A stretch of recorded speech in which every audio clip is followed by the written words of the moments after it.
Welcome to the Pub Sports Radio Saturday College Football Kickoff Show. Saturday, November 27th, Ian Cameron, Conor Mac, DJ Big Boss, Big Ragoo, as we're here once again for a big Saturday, rivalry Saturday, if you will, in college football. The final Saturday, can you believe it? Final Saturday of the regular season.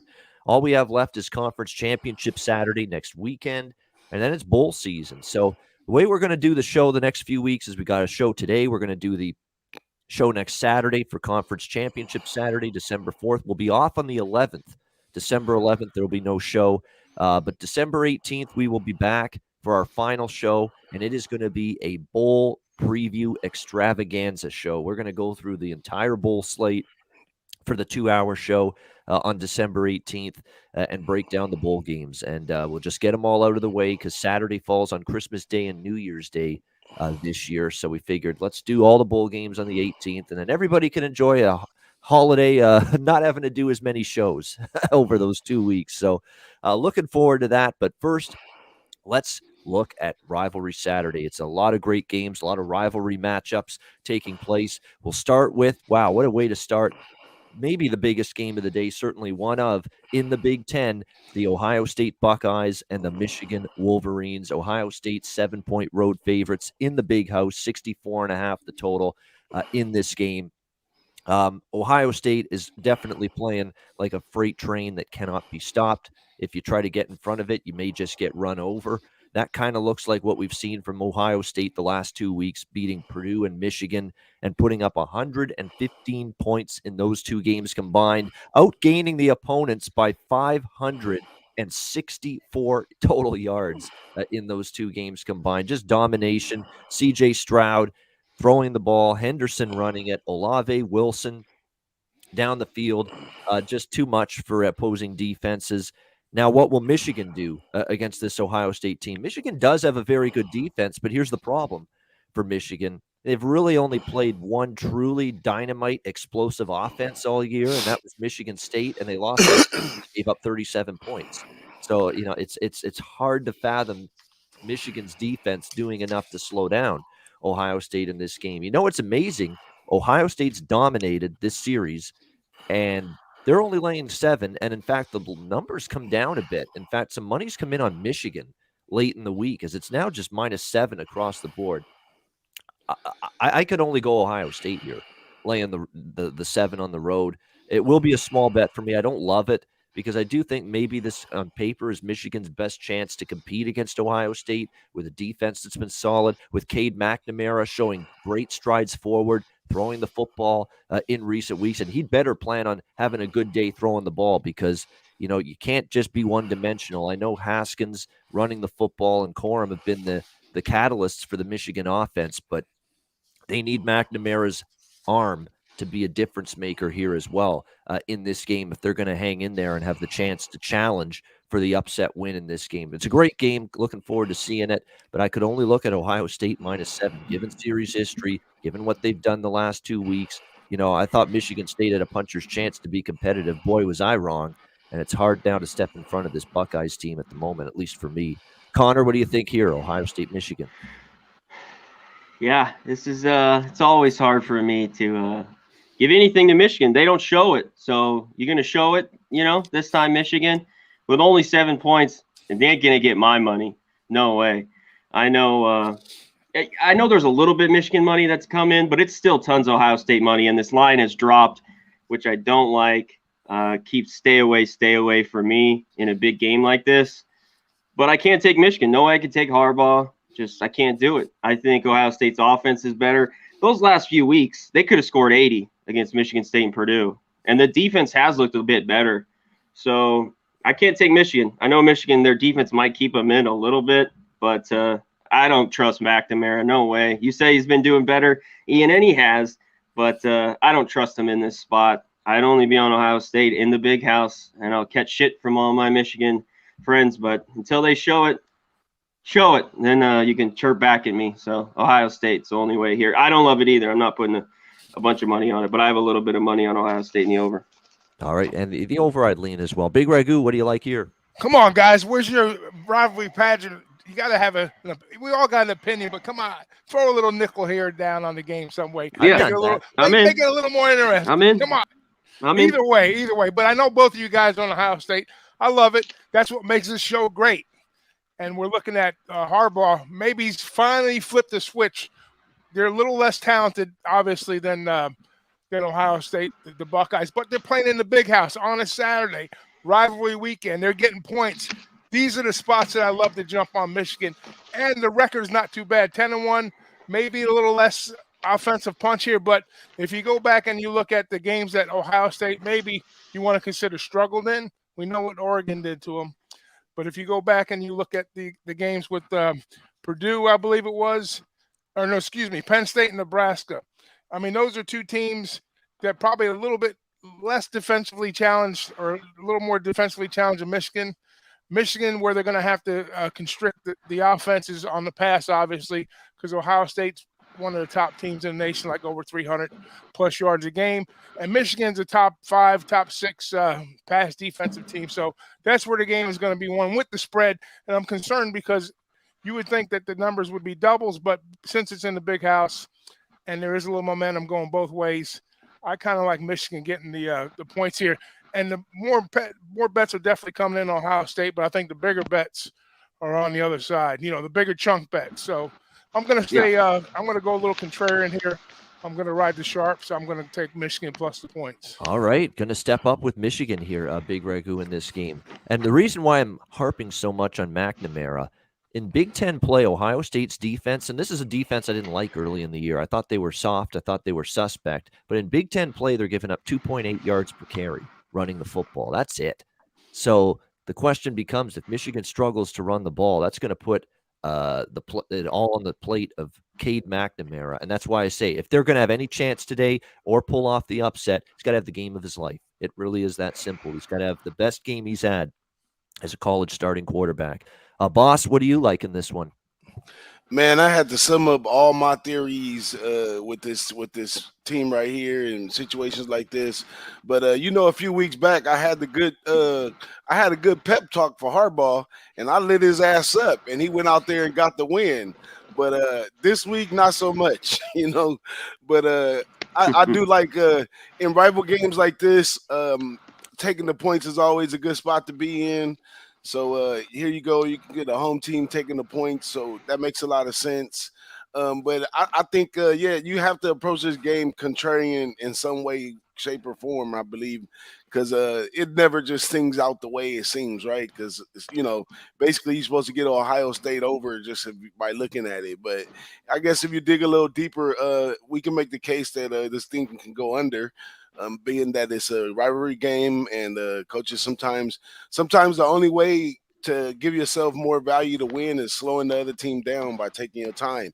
And Harbaugh's the type of coach that knows that, and he doesn't mind playing a game like that. So if I'm going to take a chip off the old block and throw a nickel on it, I'm going to go under in this one. Good luck. That's what they want to do, Michigan, is shorten the game. And definitely, long drives, long, time of possession, win that battle, and do everything you can to keep Stroud and the Ohio State offense off the field. That's definitely going to be the game plan. We all know how many times we had overs in games like this, and at the beginning of the first half, and it's like 7-6 or something like that, and you just think like, oh man, the game plan is just different for a game like this, even though the numbers match up a different way. So I think the under's live.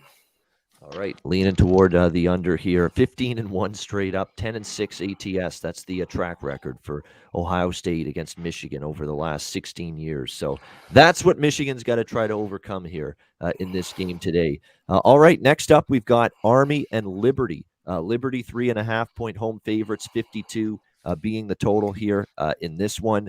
Of course, Hugh Freeze, congrats to him. Long-term contract extension earlier this week. So he's going to be staying put at Liberty and definitely going to be well paid for a guy that's a head coach of a group of 5 team, not a power 5 team. So give him credit for that. Liberty looking to bounce back from that loss last week to Louisiana, 42-14. But be careful. This is one of those, misleading, not phony final scores. Look, Cajuns deserve to win, but come on, -6 turnover margin for Liberty last week. They just couldn't hang on to the football. I mean, when you're not going to win any football game and have very little, if any, chance to cover a point spread if you're going to be -6 in the turnover margin, and that's exactly what Liberty was in that game. Liberty obviously can run the football, can throw it.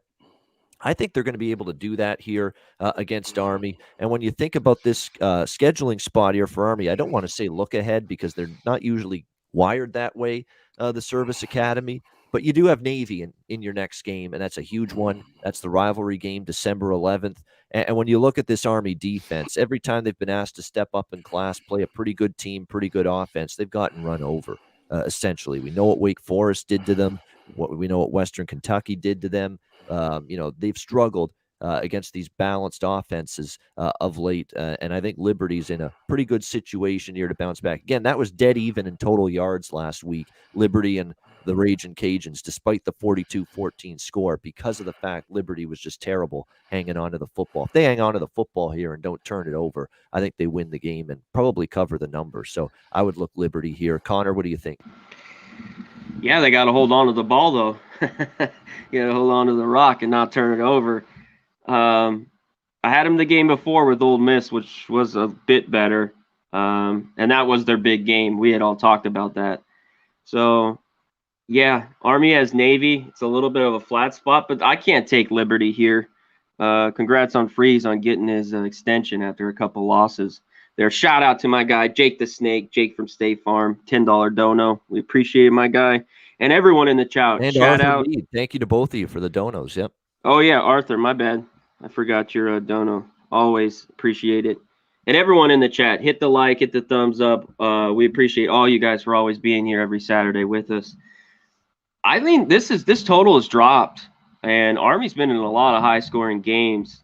I lean the over a tad bit. This has gone down a little bit. I think Liberty will have a better day. And on the side, I don't want to lay the points with Liberty. It's Army or pass, but I think this could sneak over. This could be a sneaky over here. All right, Big Ragoo. Yeah, you got to take the last two games that Liberty played, and it played tough opponents.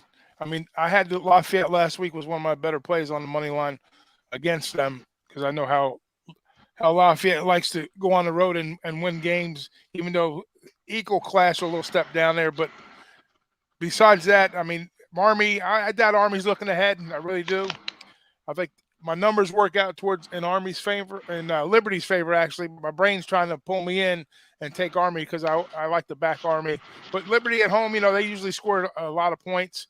I like that look on the over also, possibly. But I'm going to say pass the Army, and I lean Liberty and over in this spot. All right, boss. It's not one of the greatest games on the card today to me, but I don't know. Maybe we can get a Liberty one more time out of Ian for the Oh yeah, Liberty. There we go. I might as well do it. I'm betting these guys today. So but to bring that. I would look right past the turnovers from last week. Like that's the easiest thing to come and correct your team to do for the from week to week is correct holding the ball. So I don't think it'll be cancerous and spill over into another game. But what I do think is the strength of both of these teams is defense. And I think that's the angle I'm going to take today. I'm just going to look at the strengths of the two teams and trying to find a spot within that. And with this one right here, definitely is going to be a lot of running in the game. And definitely we have two top defenses right here. So I would lean under in this one. All right, we go to Navy, another Service Academy. Navy this time taking on Temple. Navy 13-point road favorites, 43 the total in this game. It's just a Navy team that, both of these teams just not very good. 2-8 for Navy, 3-8 for Temple. Navy, though, at least last week against East Carolina, solid competitive effort, fell just short 38-35. They played Notre Dame, who's a freight train at the moment, and lost 34-6 before that. But they have been largely competitive, in a lot of games recently. Temple, on the other hand, it's been just dreadful for them, abysmal. 0-6 straight up, 0-6 against the spread going into this game. They now have lost DeJuan Mathis to injury for the rest of the season, and he's the only quarterback that can play on this Temple roster.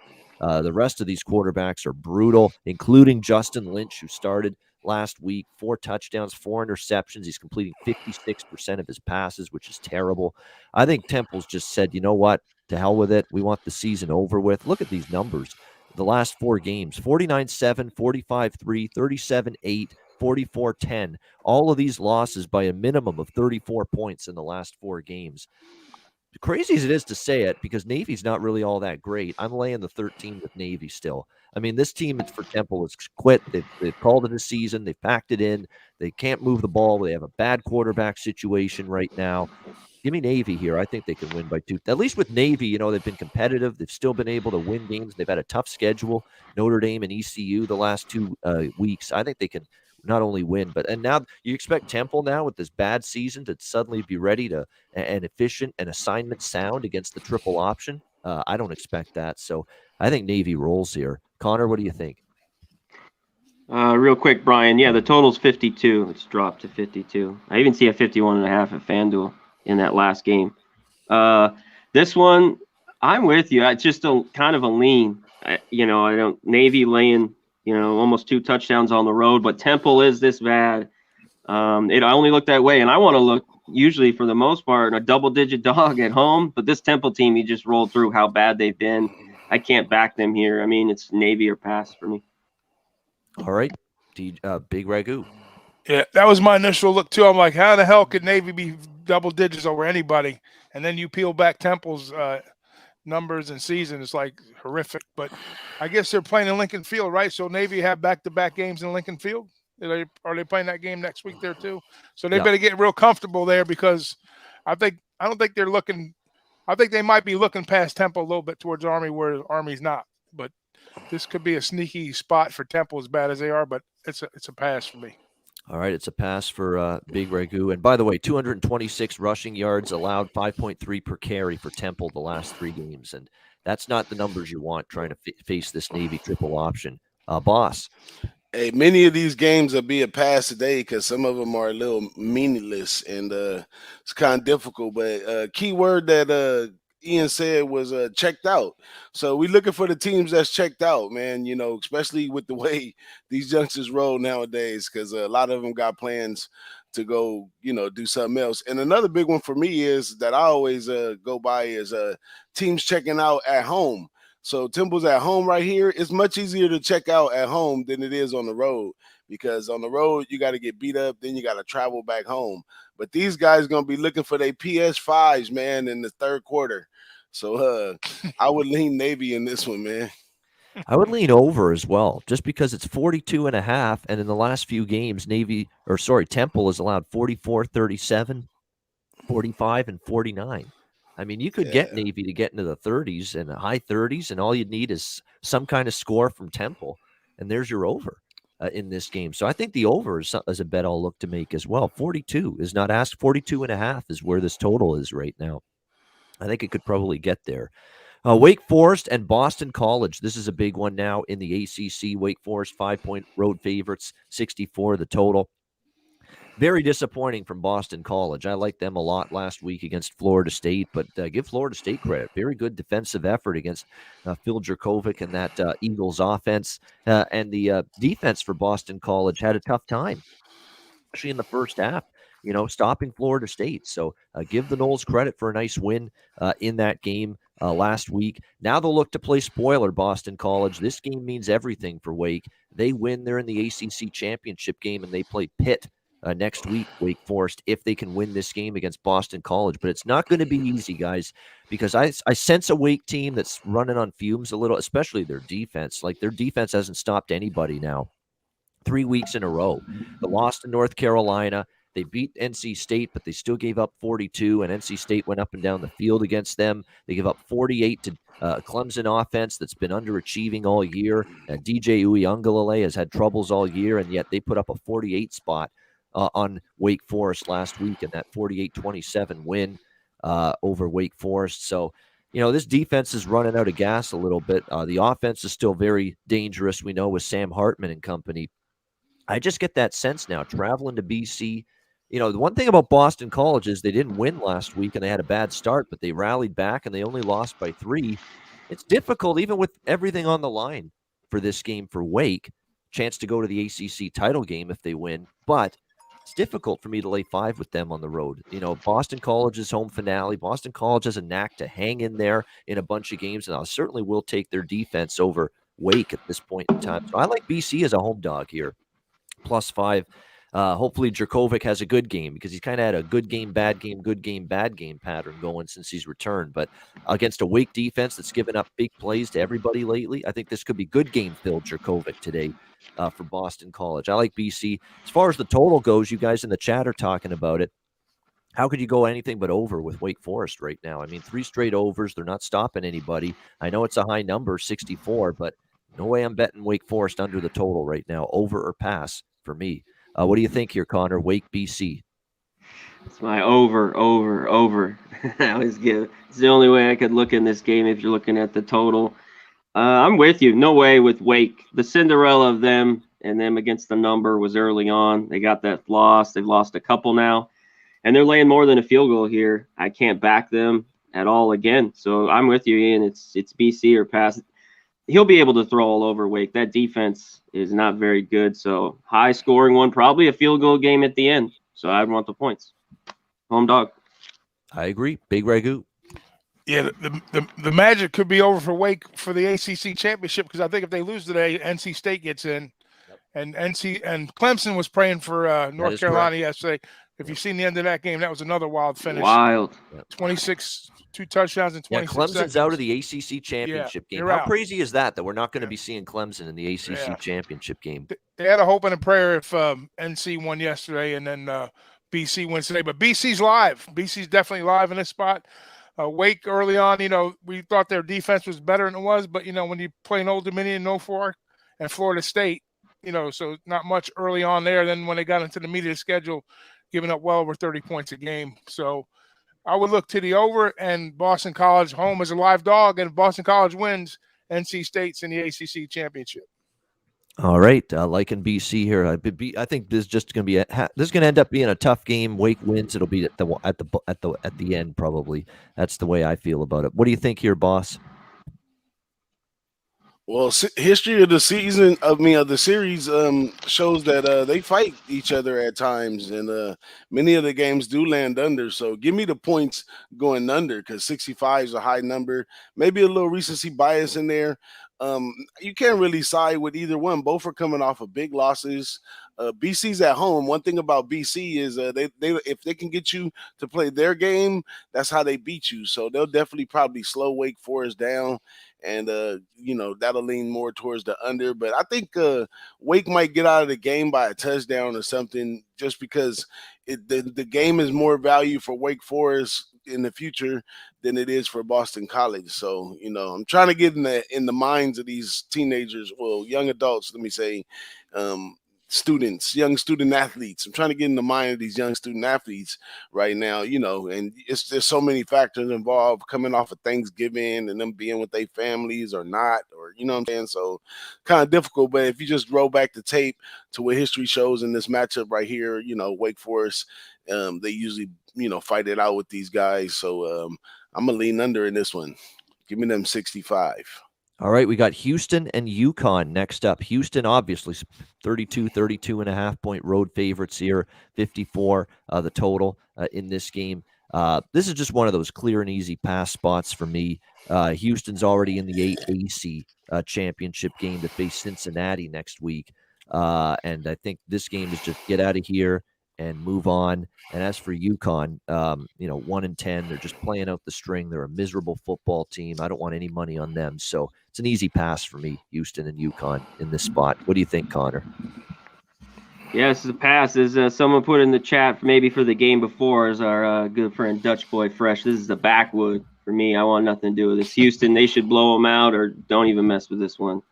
Yeah, exactly. They should blow them out. But again, when you got the title game already clinched, you're playing Cincy next week. I mean, do you really care about this trip to Stores, Connecticut? I don't know. So for that reason, but UConn's, I'm not convinced UConn's good enough to take advantage. They're that bad. So it's an easy pass for me. What do you think, Big Ragoo? Yeah, kind of a weird travel spot. Maybe the weather might, help UConn out a little bit, slow them, freeze them bones up a little bit. Them southern Texas kids there. But for the most part, it's got to be Houston or pass. We'll see if they warm up Under, and play some football. probably under as Under well. be a good look. Yeah, Yeah. under probably be a better look at that than that there. But one other note on that last game, not to bring it back up, but I kind of like Boston College over 29.5 team total against Wake too. Yep, I agree. And you know what? That's the scary part about this game is I could see UConn only scoring 3 points against that Houston defense, which is pretty good. But Houston could just be going through the motions. I see like 27-3 or 31-3, and that's still not enough to cover the number if you're going to lay the points with Houston. So it's a clear stay away. Boss? Hey, I say if you're gonna lay something in the game, go ahead, lay it with Houston. You know, here we go. UConn having the upside down season. They're at home. They're ready to go play that PS5 and invite them girls over. So, you know, I think they may check out fast in that way. And this Houston team, don't get it twisted, man. These guys are not, even though they play great defense, they're not the under team that we think they are because they can get up in points at times. You know, they did against UCF. You know, they put in up, you know, almost 30 points a game. So I think the Houston can cover that. All right, next up, we've got, as we continue along here, Maryland and Rutgers. Maryland 1.5 point road favorites, 53 the total. Now, both of these teams have just absolutely crumbled for the most part here in the second half, but one of these teams is going bowling. One of these teams will make a bowl game. They're both 5-6. The winner of this game has bowl eligibility. So significant stakes for two teams that, for Maryland, you know, it's just been dreadful for them. 1-6 straight up, 0-7 against the spread for Maryland. Their last 7 games, they've been blown out by double digits in 3 straight since beating Indiana, which isn't saying much because Indiana's fallen apart. They've got decimated by quarterback injuries. Other than that, they've been ripped apart in every single game.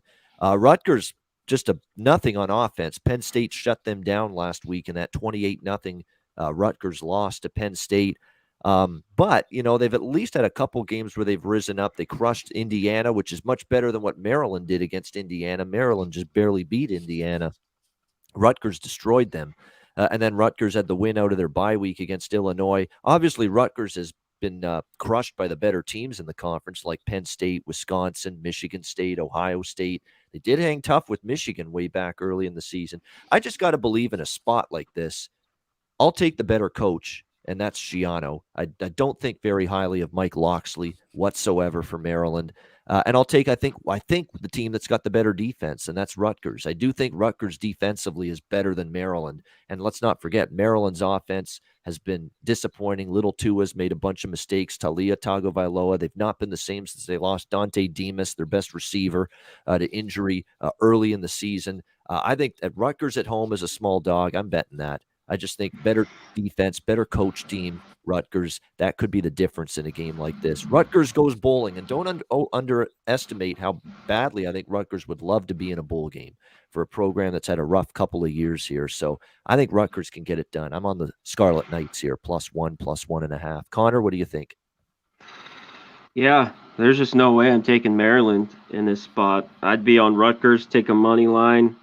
I've been on a slew of Rutgers unders. As long as that defense comes to play, I think this could stay even under the 53 here.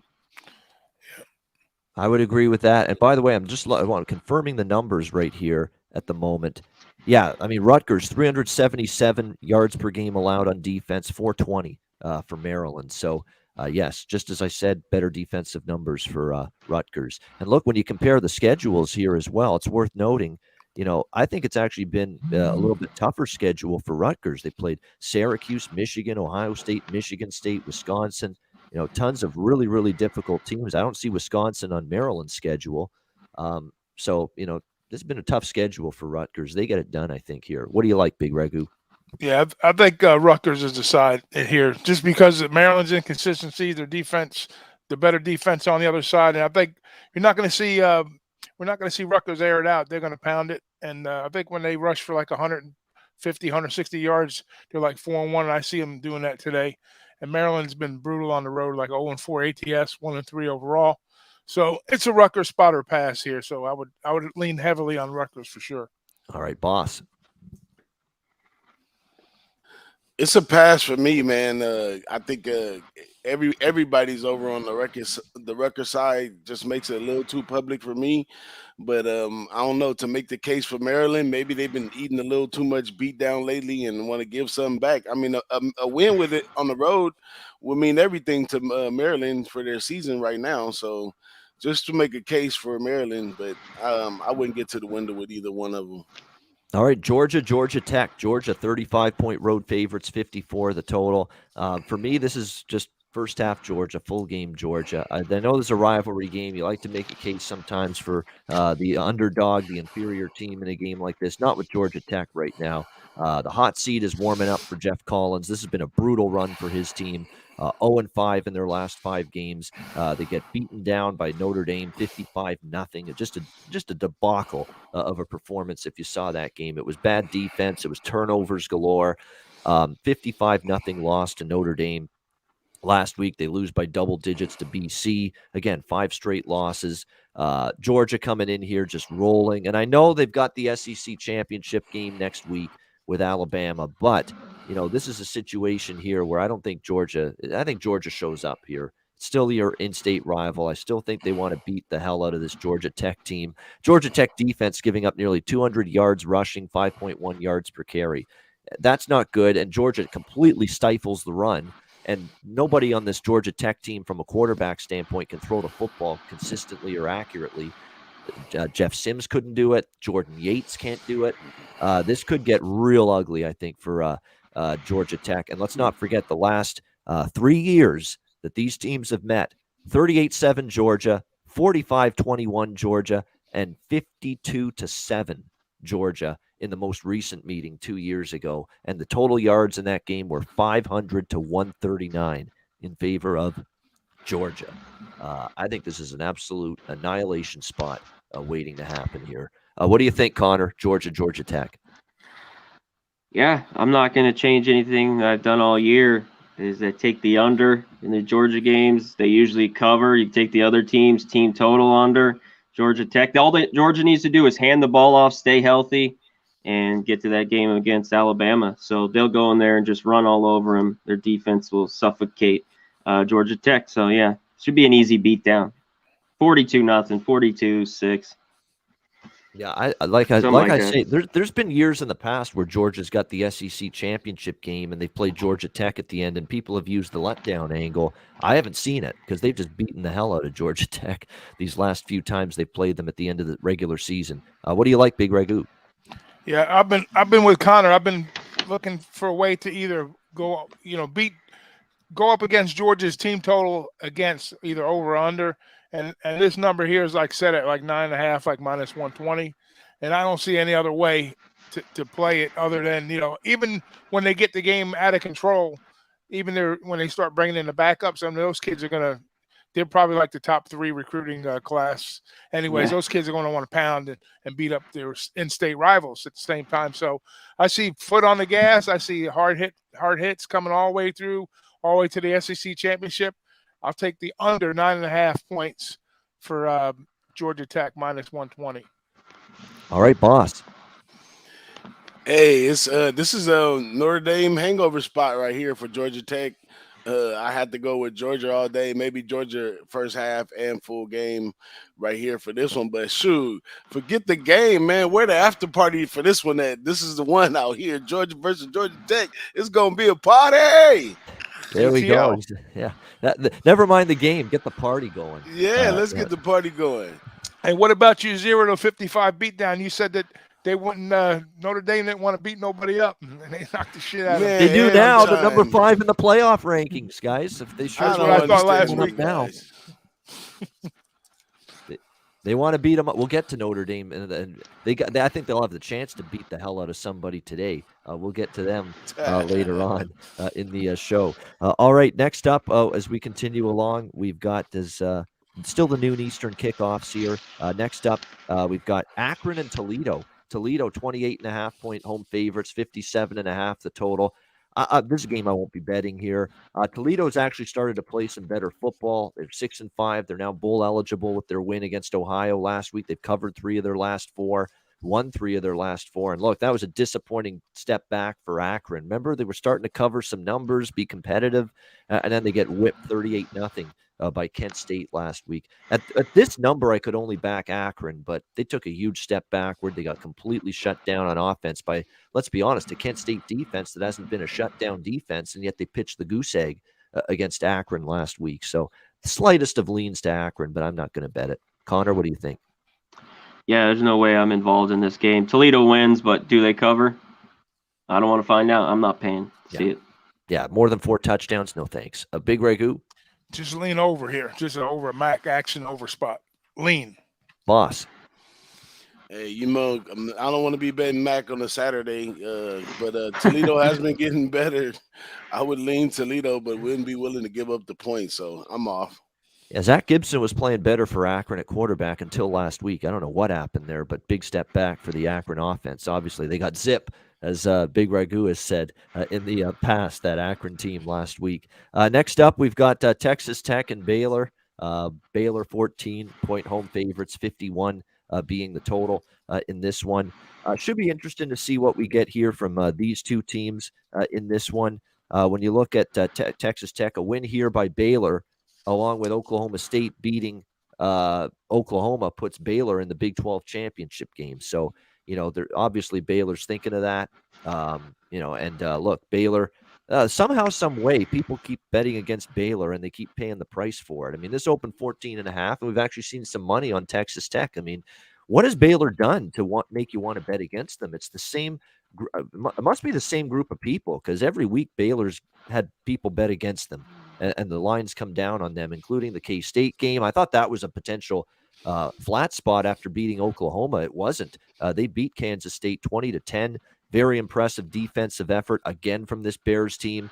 Texas Tech gets shut out by Oklahoma State 23-0, and it won't be much easier for that offense to move it against this Baylor team. And again, Baylor with a lot to play for. They win, and that combined with an Oklahoma State win puts them in the Big 12 championship game. So a lot on the line here for Baylor. There's no way I'm going against them. It would be Baylor laying the points or pass. Connor? Yeah, this is a pass for me. I think Baylor wins. I don't want to lay over 2 touchdowns here. The big key is I lean under here. There's supposed to be a lot of rain in this game. It could be ugly. Texas Tech got shut out last week to Oklahoma State, and this Baylor defense is solid. So I lean under here in this one. Yeah, I agree. That's the way I would go as well, totals wise. Big Ragoo. Yeah. So what's the status on the Baylor QB? Is he starting today, or is he out? It looks like he is probable. Last I checked. Probable. That was a few days He's gonna ago. go. I just want to make sure we get an update. Yeah. Anyways, Texas Tech's been one of those teams that's been unpredictable up and down season. They took my money a few times, so I kind of shied away from it in a lot of spots. But at the same time, Baylor's just been a money machine. 8-3 overall, 6-0 at in this spot here. ATS. So as they win, they cover. You know what I mean? So is this another one of those spots? I don't know. Just Texas Tech's been one of those tricky spots for me, so I'm staying away from them. The game, that is, not Texas Tech. This tricky mind play in this game right here. I would lay Baylor or nothing, but this Texas Tech team, I think they got rid of the coach a little prematurely. Since then, they've still been able to play decent football. So I don't know where their head's at in this game. They could be out trying to prove a point for next year. I would have to look further into how many seniors, how many players they're looking at coming back to see if it's even worth them getting up to play this game with so many questions in the future for them. So game I'll probably stay away from, but if I would do anything, all the value to winning this game is for Baylor big time. We've seen all weekend not all weekend, but these games prior to now this week, teams that really need it, they've coming in and performed well. So here's a team, Baylor, I ain't had a real grip on Baylor, but they've been playing some decent ball, and they really need it right here. So good possibility they cover. They think Bohannon's going to play, but they're still going to wait till test him out before the game is the latest update with that hamstring. Blake Shapen would play at quarterback for Baylor if Bohannon can't go. So that's where we stand right now with his status for this game. All right, next up as we continue along here, still going through the noon Eastern games. We got a good one here, believe it or not, in the MAC. It's a big game. The winner is going to play in the MAC championship game as East Division champs, Miami, Ohio, and Kent State. We've got Miami 1.5 point road favorite, 65.5 the total. I'm kind of biased here because I have a Kent State ticket to win the MAC. So obviously I'm cheering like hell for the Golden Flashes, and for that reason I'll lean Kent State. I still think when push comes to shove, if this game's close, which offense is going to move the ball and put me in position to win the game? I think that's Dustin Crum. I think that's this electric Kent State offense that can do that. And look, it was against Akron last week, but Kent State's defense, which has been the problem for them, finally had a good game last week. I just think in a close game, it'll be back and forth. There'll be a lot of points. I would only look over. It should be high scoring. I respect the Miami offense. It's pretty good with Gabbert running it at the quarterback spot for them, for the Red Hawks. But I think at the end of the day, Kent State, slight home dog. I actually think there's some value on them here as a slight home underdog. So lean that way and also the over. Should be a good one. Again, winner of this game plays Northern Illinois in next week's MAC championship game. Conor Mac, what do you think here? Yep, should be a good one. I'm not going to get to the window, bet this game at all. Whoever wins, congrats.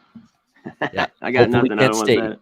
Someone with 14-1 on Kent for State to win the MAC, and got to keep that alive. Hopefully they win and they're in that championship. And then I just need 2 wins. I need a win today and a win next week, and 14-1 cha-ching. That's what I'm hoping for. Big Ragoo. Yeah, I like Kent team total over 32.5 points here. I think they've been averaging like well over 40 points a game. Miami in this spot, they're 1-5 straight up. Their losses, most of their losses have come on the road here, and this is another one where Kent's going to score points. So I think it's actually a pretty good bet. Kent State over 32.5. Yeah, most weeks it is. That offense can not only score a lot, they can score quickly. I mean, they have like this 1 minute, 2 minute drives. They just quickly get in the end zone with before you even blink your eyes. What do you think here, boss? Hey, it's MAC over or nothing for me right here. By system only, MAC over. All right, next up, we continue along here. That'll be a good one. Next up, we've got another noon Eastern game. It is as we continue along here. Florida State, Florida. Here we go. Florida, 3-point home favorites, 59 the total in this game. So Dan Mullen's fired. This team, I don't know, could this rally the troops? I'm actually surprised this line has been staying pat at -3 all week. Did they really not like him that much that all of a sudden they're going to rise up and play well? I think personally Florida's ready for the season to be over. It's been disappointing. And I think Florida State's the team that's just licking their chops to really end this team's season with another loss. Disappointing, tumultuous year. The defense has sucked once again for Florida. The quarterback combo, Emory Jones and Richardson, has been uneven and inconsistent. They have bad losses to South Carolina, Missouri, and then in the middle, they had that win against Samford where they gave up 50 points. So, and then you look at Florida State, back-to-back wins against Miami and Boston College. And if you read everything from Jordan Travis, the quarterback, to Mike Norvell, the head coach, and you read everything you see here in this game, they want to win this one so badly to get bowl eligible, to beat their rivals. It means everything to us, is what Jordan Travis said earlier this week. So this is a very, very motivated Florida State squad. Yes, they've gotten rid of Dan Mullen, but keep in mind the dysfunction this creates. They already got rid of the DC, Todd Grantham, earlier this year. They already fired the O-line coach earlier this year. And what firing Dan Mullen does is fire the guy that called the plays for them. They didn't have an offensive coordinator. He was the offensive coordinator, Dan Mullen. So all of a sudden, you're going to have someone else calling plays, a coaching staff that's already been gutted this year. It's just a dysfunctional situation on the sideline for sure. And how can I trust that to translate to a good, clean, crisp performance on the football field from this Florida team? With all the changes in the coaching ranks, maybe they are happy to find Mullen gone, but they're just not playing good football. And I know I'm going to get all-out effort, the best effort I can get, I think, from Florida State based on what I've read and what I've heard. So I'm on the Noles here. FSU +3. I think they can win outright. I think they will win outright. Conor Mac, Florida State, Florida. Yeah, I've been all over this Florida State team. I'm not going to jump off now. I'm just taking money line. I think you could take the 3. They want this to go bowling. I think this is a good step for a year that started out really, really shitty with 4 horrible losses. So, yeah, who knows? You know, these kids, they could get up. Mullen gets canned, but I've seen nothing in Florida and that defense the last 3 or 4 weeks that's going to stop anything. So, to me, it's just Florida State or pass here. Yeah, I would agree. Big Ragoo. Yeah, Gainesville 30 minutes up the street, and I think the fans are all jumping out.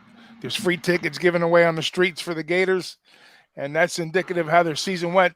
You know, you and I were talking before we went on how things went south after the Bama game for Florida. So the train's coming off the rails and the wheels have flown off the train, and guess what? It's all FSU today, baby. Get on it, money line. We're going bowling.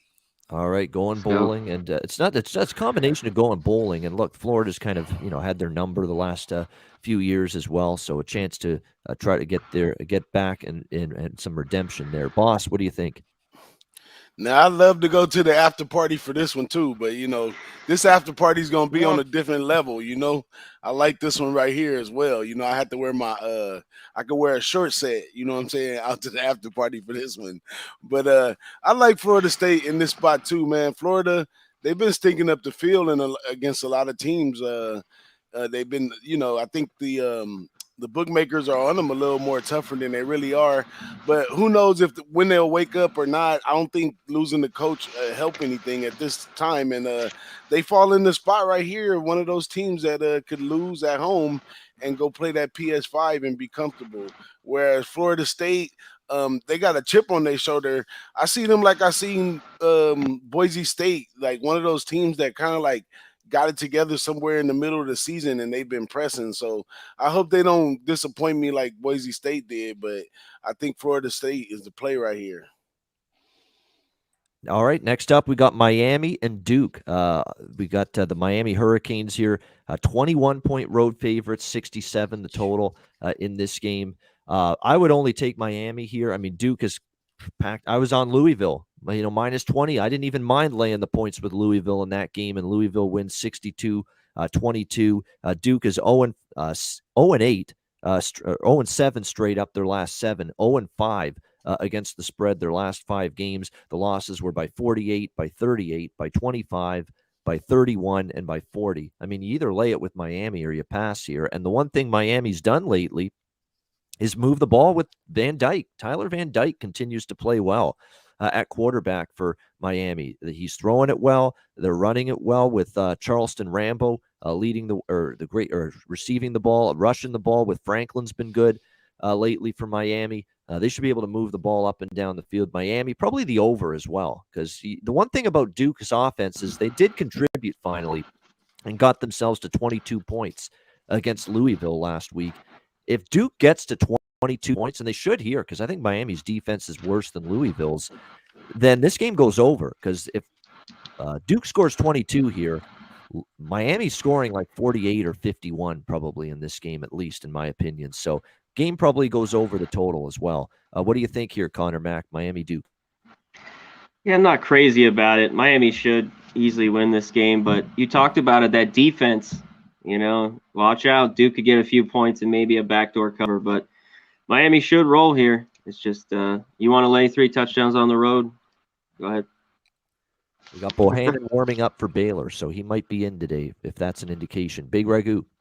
Yeah, I don't want to lay more than 3 touchdowns with Miami, as bad as Duke. I mean, Duke has the second worst offense in the country. I mean, defense, excuse me, in the country. And Miami, they're putting up 30 plus a game.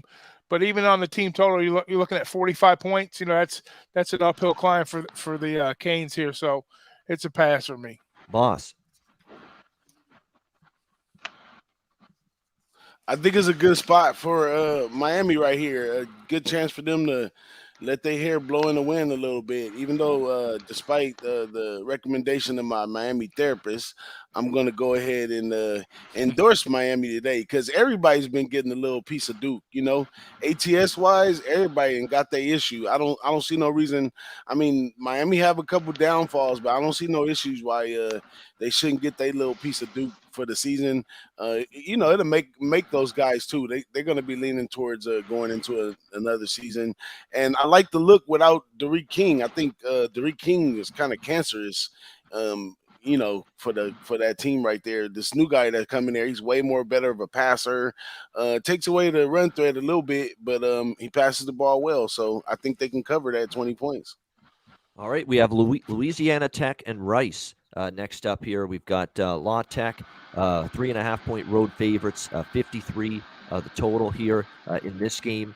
I'm just keeping it simple rather than either side, which I don't trust either side at this number. I don't trust Louisiana Tech as road favorites. I don't trust Rice at all. I'm just going over the total.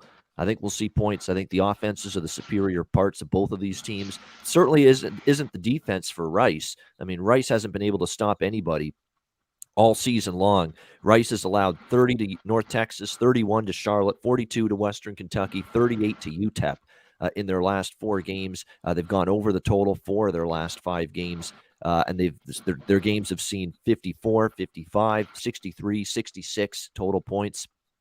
And then Louisiana Tech, we've seen 90 points, 74 points, 54 points in their last 3 games. They could not stop that Wildcat Frank Gore Jr. led Southern Miss offense last week. So rather than trust either side, I think both offenses probably have a good chance to go up and down the field. I like over 53 here. La Tech and Rice. Connor, what do you think? Pass. Make it quick. Short. I'm nothing here. All right, Big Ragoo. I'm off too. Anything Rice related, I'm out. True. Boss. That's a hard pass for me as well.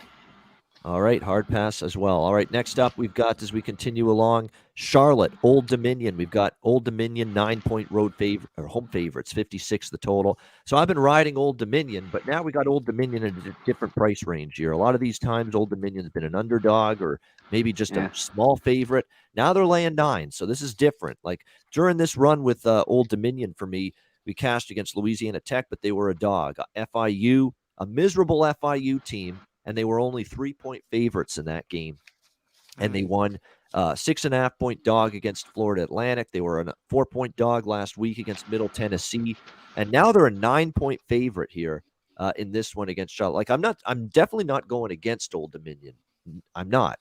But I'm just saying now you got a different point spread range and one I'm not quite as comfortable with for them. This is probably another overplay for me if I were to get involved. I think both of these teams can move the ball. Reynolds is a good quarterback for Charlotte. Hayden Wolf, hungry like the wolf. The Old Dominion offense has definitely picked it up since he's been there at the quarterback spot during this run. So certainly lean Old Dominion, but don't know if I'll get back to them here at -9 today, and I'll lean over as well. Connor, Charlotte, ODU. Yeah, I'm with you. This is a different thing now. Now they're over a touchdown favorite here at home. I think they win the game, but this just isn't the top of my list to bet. But I've been with you. I've been on Old Dominion. But that's usually catching points, not laying it. So it was a pass for me. Big Ragoo. Yeah, I think one team's going to run, one's going to pass. So I think that's going to kind of meet in the middle somewhere towards that number on the total. So I was kind of leaning towards the under, but I won't get to the window with it. But I know you're over. I lean under. All right, boss. I think the market is caught up with OD at this point, looking at their defense. But I don't discredit Charlotte at all. I think the number is all wrong. This game should be within maybe, let's say, at least 6 or 3, somewhere up in there. This 9 is way off. So I'll take Charlotte plus the points. All right, next up as we continue along here on the Saturday slate, UTSA and North Texas. UTSA 10-point road favorite, 60 the total. This is clearly not a good spot for the Roadrunners. That was one hell of a win for them last week against UAB. Final play of the game, the immaculate deflection Roadrunners version to beat UAB, get themselves to the Conference USA Championship game, and stay undefeated. That kind of win, the biggest win in program history. And now you're in the championship game next week, and in between you're playing North Texas and you're laying 10 on the road. Translation, I'm not laying 10 on the road with UTSA in this spot. And look, North Texas has actually picked it up in recent weeks. Give them credit. They've played with a lot of effort, better execution down the stretch. 4 straight wins for North Texas. Now, you could argue the schedule's not been great. Rice, Southern Miss, FIU, 3 bottom feeders in the conference. The one decent win was UTEP 20-17. But they also hung tough against Liberty. They covered against Missouri. They've covered against Louisiana Tech. Losses there by single digits. They've been competitive. And look, the offense with Austin Ani at quarterback has picked it up in recent weeks. And you just question where the headspace is for UTSA. A huge win last week. They've got the CUSA championship game next week. Obviously, they want to stay undefeated. They don't want to lose their first game here. But I think there's a tricky spot to be laying double digits here with UTSA on the road. I could only back North Texas here in this price range. Connor, what do you think? Yeah, I'm on North Texas, double-digit dog at home. This is the perfect spot. And this team has won 5 in a row ATS. That lone loss in 7 of 8.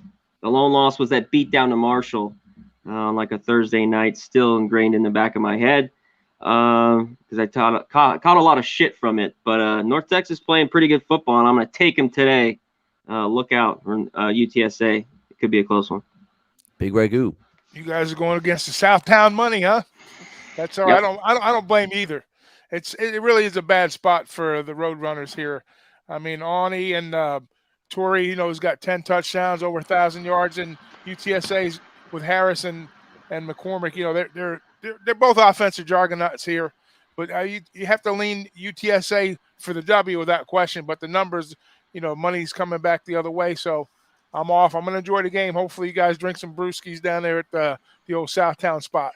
It is, exactly. I've been riding UTSA a lot this year, but this is just a tough spot for them probably today. But they still could win. I just don't know if they'll win by more than 10. What do you think, boss? Yeah, I kind of agree with y'all. I got UTSA for the win, but maybe not the cover. That's a big number right there. But the way they rallied the troops last week, that says a lot. How teams recoil and gather themselves says a lot about, when my coach used to say the 42, they big hearts. So, the team got a big heart last game of the season. They might try to explode on them. But at the same time, I have a problem laying it after such an extensive game last week. So if anything, I would take those points. No disrespect to the Southtown, but I just take those points with North Texas. Yeah, it is supposed to be a little wet and damp there for that game in that matchup. So keep an eye on that in Denton, Texas, there between UTSA and North Texas. All right, Texas State, Arkansas State. Arkansas State, 2-point home favorite, 62 the total. Two pretty bad defenses, certainly lean over. I'm a little surprised Arkansas State's favored, to be quite honest with you. This is a really bad Arkansas State team. The defense has been, actually, it's been a little bit better lately, but still for the entire season, the defense has not been great for Arkansas State. Texas State's just done a better job finding ways to win games, at least at times, compared to Arkansas State. I would only look Texas State here. I'm just not, Arkansas State is a favorite. No, thank you. Conor Mac? Yeah, this is a pass for me. Texas State's played a little bit better, even with their backup quarterback in, with McBride out. Arkansas State, all of a sudden, their defense has played a little bit better, like you talked about. I don't want anything here. It's a pass. The wins, this is one of the highest wins today. It's around 16-17. It's just a pass. Big Ragoo. Yeah, a pass for me, too. Two struggling teams. They'll probably continue to struggle. Whoever figures out the offensive scheme is probably going to win the game, but I'm not going to flip a coin on this one, so it's a pass. Yeah, I was impressed with Texas State last week, competitive, and covered the number against Coastal, 35-21. And the guy that's taking Brady McBride's spot, Tyler Vitt's been there forever. Is an experienced quarterback. He's capable, and it's not surprising there hasn't been a huge drop-off with the quarterback change for Texas State. What do you think, boss? I don't know in this one. I kind of want to pass as well, but at the same time, I see a little value with Texas State. They've just been much better gamers playing the game, and Arkansas State hasn't had any success at home. I lean Texas State big time, but there's something missing there. The line and the game doesn't really match up, and where the line is, I think maybe the bookies know a little something we don't know. So I'm off. Troy, Georgia State. We've got Georgia State 6.5-point home favorites, 50 the total in this one. I certainly would only look Georgia State. Chip Lindsey fired, of course, by Troy. Not surprising. I mean, this program's kind of been disappointing under his watch. Gone backwards since Larry Blakeney, the great Larry Blakeney, took over. Now, Troy is playing for bowl eligibility, but with the coach firing, is that something they really want to do?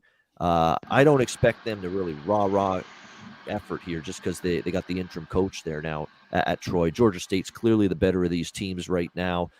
They've covered 5 of their last 6. I like what I'm seeing from this team. The quarterback change has been good. The defense has played well. I'm passing, but I would only lean Georgia State here in this one. Connor, what do you think? Yeah, I think Georgia State's just the better team, all-around team here. Under a touchdown, lean here. I'd lay the points as well. Lay the 6.5 for Georgia State. Big Ragoo. Yeah, same way, Connor. Definitely Troy's going to, trending in the wrong direction. Georgia State's not world beaters, but they're better football team right now, so it'd have to be Georgia State or pass. All right, Boss. Georgia State or pass, but I lean with the under right here. You got a Troy team that may just underperform on offense or just not up to play, and then you got a Georgia State team that gets their money on the ground. So clock should be running at home. Lean under in that one. For Fat Wally, who's asking, Jake Spavital is the head coach for Texas State. So there you go. They hired him. I think this is his third year, I believe, now at Texas State for him. So there you go. All right, next up, we've got Georgia Southern, I believe. Yes, Georgia Southern, App State. App State 24.5-point home favorites, 55.5 the total. This is one of those classic cases. I believe this is similar to the game we talked about earlier in the show between Houston and UConn, where, for Appalachian State, they got the Sun Belt Championship game next week. They've already clinched that. Are they focused here? Georgia Southern's got quarterback issues. Justin Tomlin, concussion last week. They're down to their second-string quarterback, Cam Ramson, but he's also out. So we could be looking at potentially third-string quarterback here for Georgia Southern, and that's not a thing I'm betting on with against an App State defense that's pretty good. And look, App State has rolling along right now. You think maybe they're looking ahead to the Sun Belt, but if they're not, man, they could absolutely beat the fucking brakes off this Georgia Southern team. So for sure, a pass for me. I'm not getting involved in it. Connor? Yeah, I wouldn't lay the points with App State, though. I'd be leery here. I think this is a get in, get out, no injury type thing.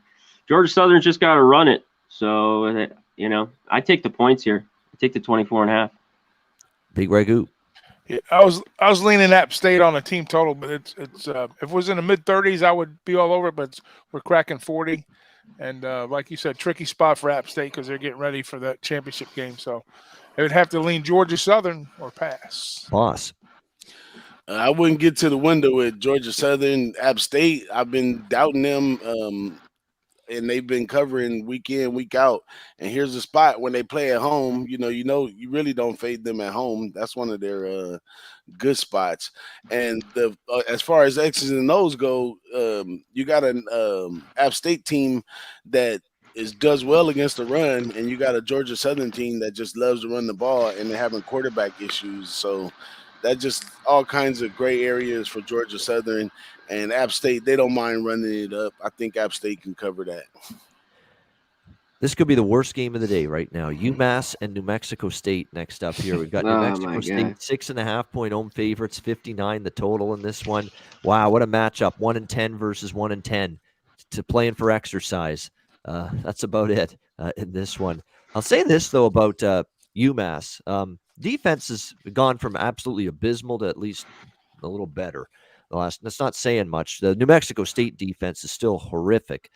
They've given up 56 to Kentucky, 59 out. Now, obviously, if Kentucky and Alabama, they're outclassed there. But even before that, 35 against Utah State, 48 allowed to Hawaii, 55 allowed to Nevada, 37 allowed to San Jose State, 41 allowed to Hawaii. Two bad teams, two teams that are worse defensively. Over, maybe. I guess if I were to bet it, I'd lean over, but I'm going to stay off the game. Connor? Stay off the game. There's a lot of other games, I think, to put your money on. Just pass here. Yeah, I would agree with that. Big Ragoo. Sayonara, baby. Pass it. Sayonara. That's not the worst thing to do here. I do think we could see points because, look, since they got Johnson back at quarterback here, New Mexico State, their offense has actually been pretty solid. So I think it's a game you could see points in. What do you think, Boss? Hey, bum fight. Take the home team. I like that one right there. I actually like New Mexico State, they can put some points on the board. So I lean the over too, but I like them to win right there. It's a good win for them.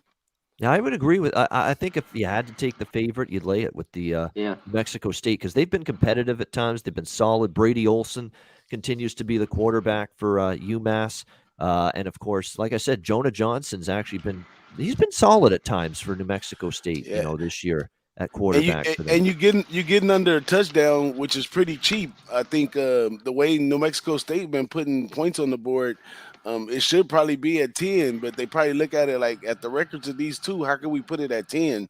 So I think it might be one to get by on the bookies today, just because they couldn't set the number too high with such a bad team. But I think New Mexico State handles business. Speaking of such bad teams, we got FIU next up, taking on a Southern Miss. Southern Miss 13.5-point home favorites, 46.5 the total.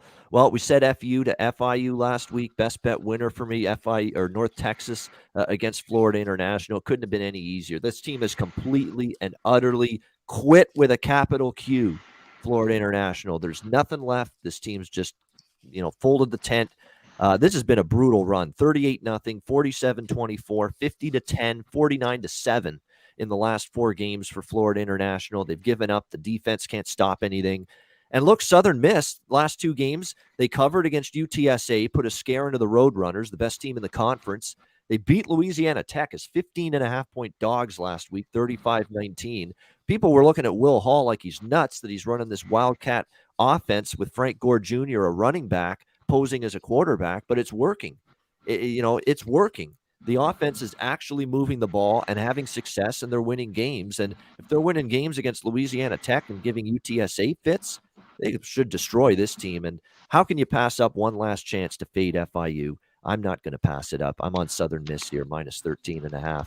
Crazy to think I'm laying up 2 touchdowns with Southern Miss. It would have been nuts for me to think that a few weeks ago. But I'm doing it here. That's how bad and ridiculous it's gotten with Florida International. What do you think here, C-Mac?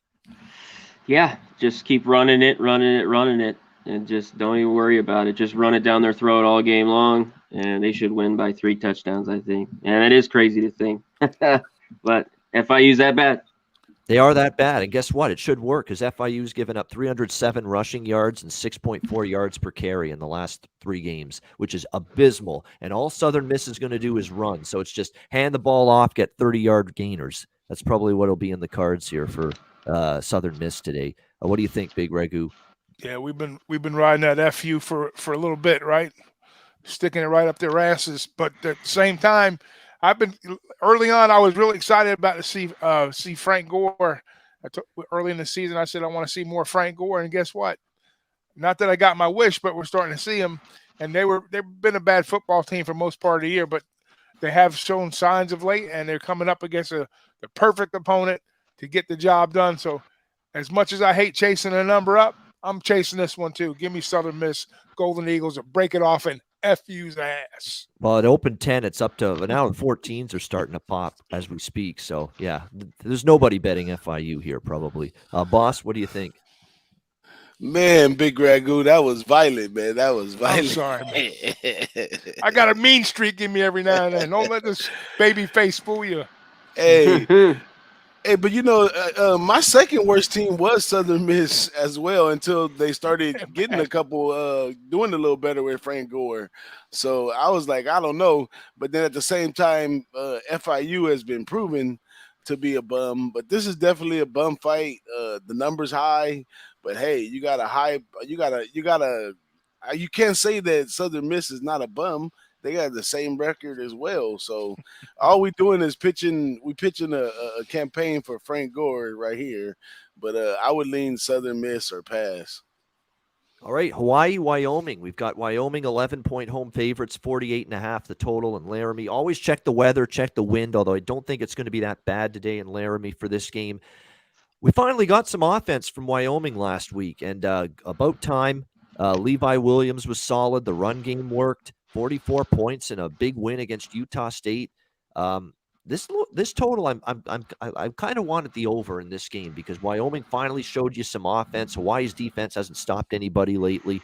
The 50-45 game last week against Colorado State on the island. total just seems a little bit low, especially if Wyoming's finally found some offensive success. So I would lean over here, and I'll probably bet it for something small, over 48 here with Hawaii, Wyoming. Connor? This is a pass for me. Both teams I haven't been able to figure out from week to week, and they've been huge unders, low scoring games between these teams, and these teams have played crazy overs. So, and in Wyoming, I don't want it. So it's just a pass. All right, Big Ragoo. 2 negatives make a positive. Wyoming has been a shitbird all season, and we don't take Hawaii on the mainland. So what do? We think it's going to be an under, we go over. Lean over in that game. All right, boss. Mountain West, where I do it the best. Well, this right here is a spot for Wyoming big time. This is where they get their money, in the cold weather and at home. But it's usually always a low-scoring game. I think the 48 might be pushing it. So I'd stay away from the total, though, because there's too much value in taking Wyoming on right where they at. This Hawaii team, they shit the bed a lot of times, and I think it just comes down to the trenches. And that's where Wyoming is dominant, is in the trenches. And Hawaii, they showed you in the UCLA, first quarter at the beginning of the season that they made that look like a little high school line for a minute. And Wyoming, as physical as they are, as committed as they are to having big offensive lines and physical defensive lines, they definitely win the trenches today. That number's not up there by coincidence. I think the line setters are trying to catch up, because Wyoming, like they said, we've been kicking in the offense a little bit more. They're at home, but they're going to run the ball today. It's going to be Zaladay's day today. They're going to run the ball on the ground. So I'm going to say take Wyoming and lean under in this one. All right, take Wyoming and lean under for boss. Yeah, I'm reading that about the BC situation too. 10 players out with the flu, but not all of them are starters. That's important to remember that. Not all of them are starters. So we'll see who's the starters that are affected, but not all of them starters. So we'll have to keep an eye on that closer to kickoff here. All right, next up, we've got, as we continue along in this Saturday college football kickoff show, we've got, as we go along here, 3:30 games now. We'll start with Indiana, Purdue, the old Oaken bucket. Purdue, 15-point home favorites, 50 the total. I would only take Purdue. And I don't like laying points in a rivalry game, but how do you back Indiana? This team's just a freaking disaster area right now. The quarterback situation's decimated with injuries. Defense can't stop anything. I would lean Purdue. I'm not gonna, but I'd take Purdue in a heartbeat before I take Indiana right now. What do you think, Connor? Yeah, I don't want this game. If I had a free bet, I'd take Purdue, but I don't like laying double digits like this with Purdue. Indiana is just a shit show. I think they want the year to end here. Not to mention Purdue, if they can shut a team down defensively, they don't run up the score all the time. So this game, it could actually be an under as well. We'll see. Big Ragoo, what do you think? Yeah, it's got the makings of a classic Big Ten under. I don't think if Purdue gets over 30 points, I'd be surprised. In Indiana, they'll probably stay in the teens. So I would lean towards the under here, but it's not a game that I'm going to be involved with today. Boss. I like that under right there. It has a full makeup of the under right there. Kind of crazy how this Indiana team went from a team that was they were setting them up to fade teams earlier, and now they're getting their teeth kicked in. But the value in this game is with Purdue. Whether they get what kind of bowl game or what kind of gift set they get with the bowl game may help out with a win right here. So I like Purdue or nothing. All right, Vanderbilt, Tennessee. We've got Tennessee, 32-point home favorite, 64 the total. This is one of those Conor Mac specials here, over, as he likes to say, I think, in this game. I think Tennessee's going to score at will here. And look, Vanderbilt, offensively, they haven't exactly packed it in. They found their way to, 17, 21 points in some of these recent games. They scored 17 against Ole Miss, 17 against Kentucky, 28 against Missouri, 20 against South Carolina. If you get those kind of points from Vanderbilt in this game, you're going to get all the rest from Tennessee, and there's your over probably in this game. Mike Wright's been at least serviceable at quarterback. I think we get there with this one, over 64 with Vandy and Tennessee. That's the way I would go. Connor, what do you think? Yeah, there isn't too many overs I like, but I think this one can get there. And I don't know. Vandy's not at home; they're on the road, but that's a lot of points. They've covered a few lately. I think they could maybe hang around here in this one, get the cover. 4 straight overs for Tennessee coming into today as well. Big Ragoo. Yeah, I was looking to a Tennessee team total over first half and full game, but first half is 35, which is a bunch. Full game is 48. So I think the value is in the full game. Tennessee team total over 40. You need 7 touchdowns. Can they get there? Maybe creep it over, but just a lean team total Tennessee 48. Yeah, high total for Vandy, but again, don't forget about the extreme pace that Tennessee plays with. You'll get a lot of possessions in this game. Yeah. What do you think, boss? I like the over, but I lean Tennessee as well. They've been having an up and down season. A win right here could uplift their spirits a little bit for a bowl game. So I think they're on their home turf as well. You gather the fans, you gather the alumni, you gather all those people with a great win today. All right, we continue along. Virginia Tech, Virginia here. Virginia 7-point home favorites, 64 the total. So Virginia Tech's had a tumultuous season, and of course Justin Fuente's out. He ain't coming back. Interim coach finishing up the year. They are playing for bowl eligibility here for Virginia Tech, 5-16. But how much does that matter to them? I don't know. Virginia's probably licking their chops to beat up this. Like Virginia Tech has owned them over the last few decades, going back to when Frank Beamer was there. But I think Virginia's chomping at the bit to bounce back. They got Brennan Armstrong back from injury against Pitt, and look at the difference he made. They didn't stop Pitt, but their offense went up and down the field, scored 38 in that game. I wanted to bet Virginia in this spot because I'm not convinced Virginia Tech is going to be, I don't trust them right now in their situation. Their offense is not good. Their defense is falling apart. They just fired their coach. But I was hoping to get better than -7. I'd still only lean to Virginia here, though, in this one. Connor, what do you think? This is a pass for me. I don't want anything to do with these teams. Can Virginia cover? I don't trust their defense. I think they're going to put up points, and I can't take Vatech. After last week, I had a piece of them. They let me down. All right, Big Ragoo. Yeah, Vatech's been one of those teams like Texas Tech, been like an up and down machine with the money going up and down, like an ATM deposit, taking it back out. And Virginia is not one that I don't want to get better than a touchdown in this spot here. Even though they score points, will they win by margin? That I can't tell you. Boss. Man, give me the NFL prospect Armstrong and Virginia on this one right here. That's another big thing you got to look at today is teams who are hanging on to their NFL prospect. Look at Fresno State earlier this week. All those guys that's going to the big league, they trying to play well going in. This Armstrong guy, he got a shot. So I think he'll play well today. You got to love this coach, though. I mean, he's eternally optimistic for Virginia Tech. This quote is just absolutely hysterical for me. J.C. Price, the interim coach. Our book's not finished. What's it going to say? If we can find a way to win against Virginia, then maybe this team will be remembered as the most resilient, mentally tough team that Virginia Tech's ever had. Yeah, calm down, guy. You're going to be in a toilet bowl, if you win this game. So, you're going to be in some miniature, rinky-dink little bowl game and 6-6. Let's calm down with the most resilient, mentally tough team we've ever had. Come on. That's his recruiting aspect coming out of him. That's all that is. Yeah. Jeez. Settle down, Beavis, as we used to say back in the day. My gosh.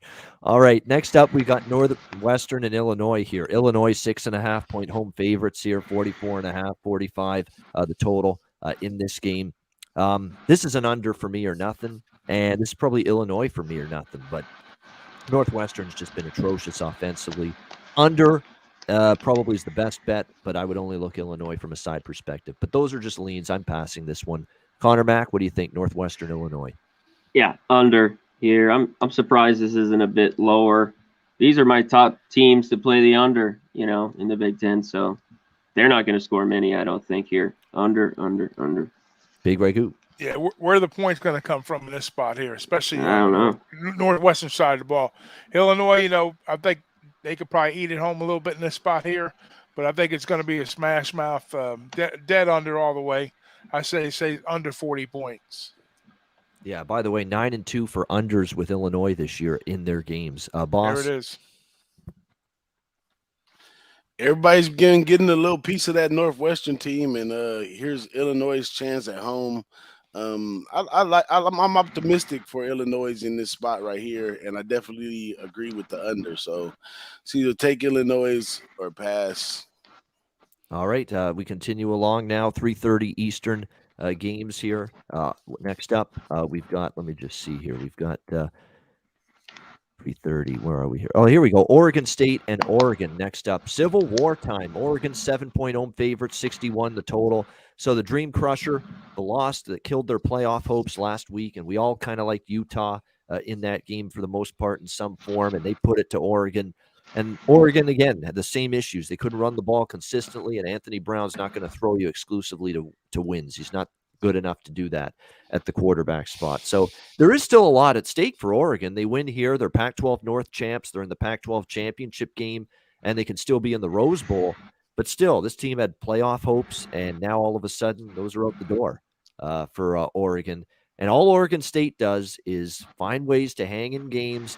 Jonathan Smith, who's done a remarkable job with this program as the head coach, what he's doing with this offense is really something. Now, Chance Nolan has been up and down at the quarterback spot, but he's got B.J. Baylor, a great running back, and he's using his linebacker, Jack Coletto, like in a wildcat formation, and he's like running the ball with that power run game with the linebacker running the ball, and it's been working for Oregon State. It certainly worked against Arizona State last week.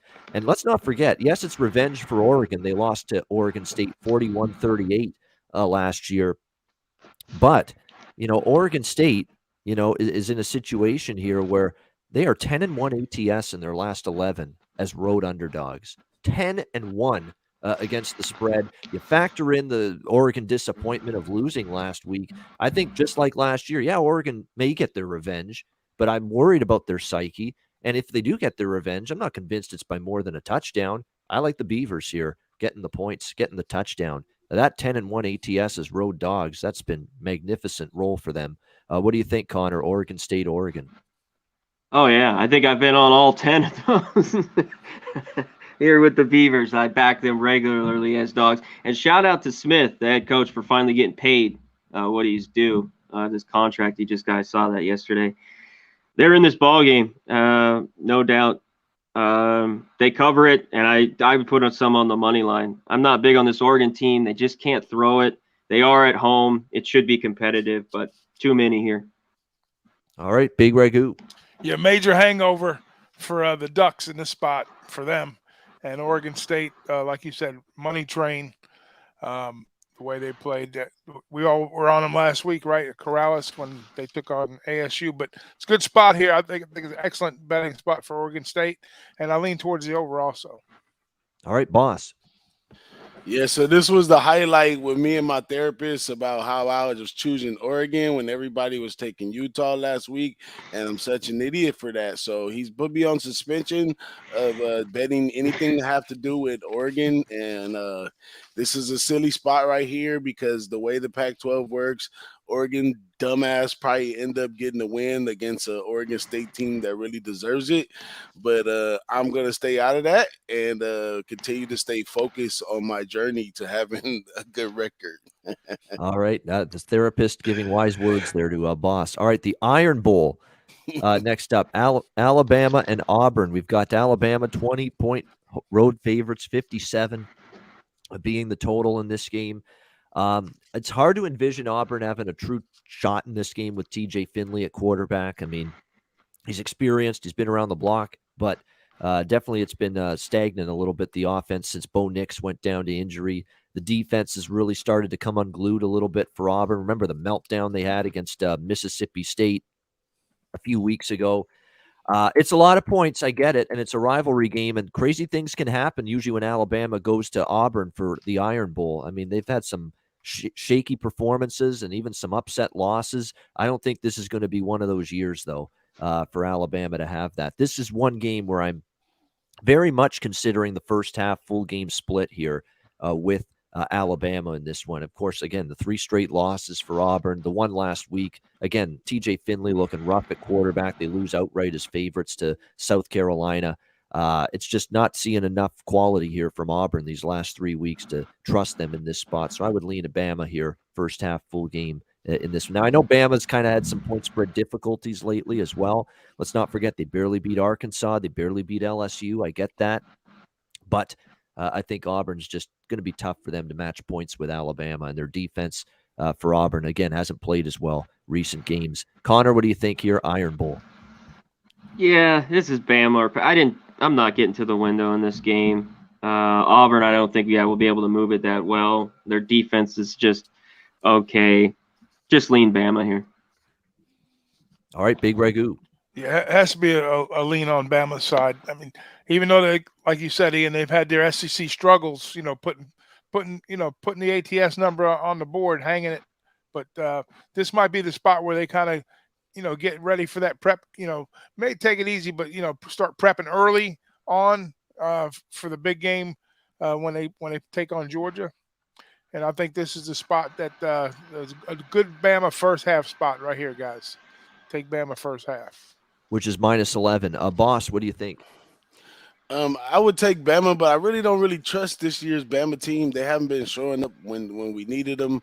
But and then Harsin, on the other hand, like, he's new to the conference, so he's been offering a little something different to these teams, and he's had some success doing that. But he's going up against a sensei today and Nick Saban. So maybe this will be a lesson to be learned for Harsin on how to go up against Saban. I mean, and I'll just reflect back to Brian Kelly when he says that his problem is the same problem all the other else teams have, and that's being able to match up with teams like Alabama and Clemson physically.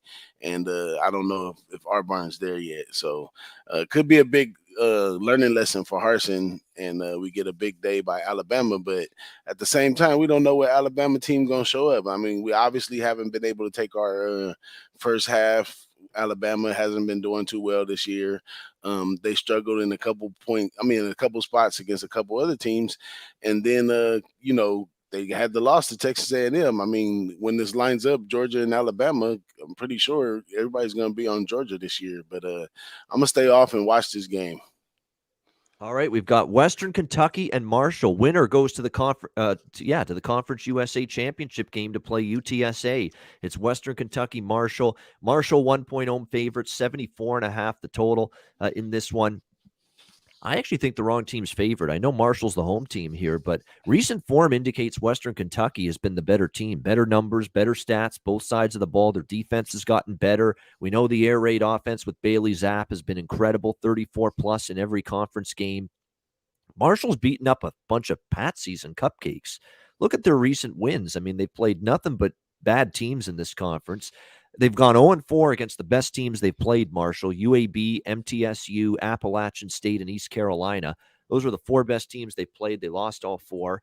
I just think on both sides of the ball, Western's better right now. And Grant Wells, the quarterback for Marshall, he's had his difficulties in these big games. He's not been big game Grant Wells, this guy. We've seen him have some really bad games, lay an egg. I don't want to use the C word, choke.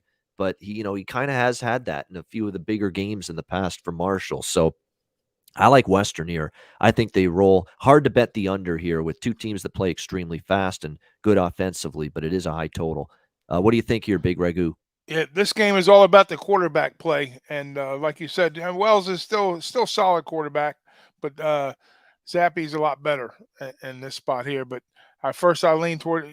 I think the overs are going to start getting caught up. It's late in the season, so big number to climb into the 70s, which we might see that here. But defensively, I think Western's a little bit better. And I don't get involved with the Marshall games, but this is when I might dip my toes in the water. And they're just hanging that number out there. So I like Western Kentucky here. All right, liking Western Kentucky. What do you think, boss? Man, get them toes out the water, Ragoo. Stick them back in. But I like West Kentucky and Zappy in this one too. Like I said, we got to back NFL prospects today. They got to put on the show. So but to case for both of them is they both at the same point last game. So this is gonna be probably one of the best football games, meaningful wise, that's gonna come on today. So I'm a back Zappy, man. I like NFL prospect. He's the real deal.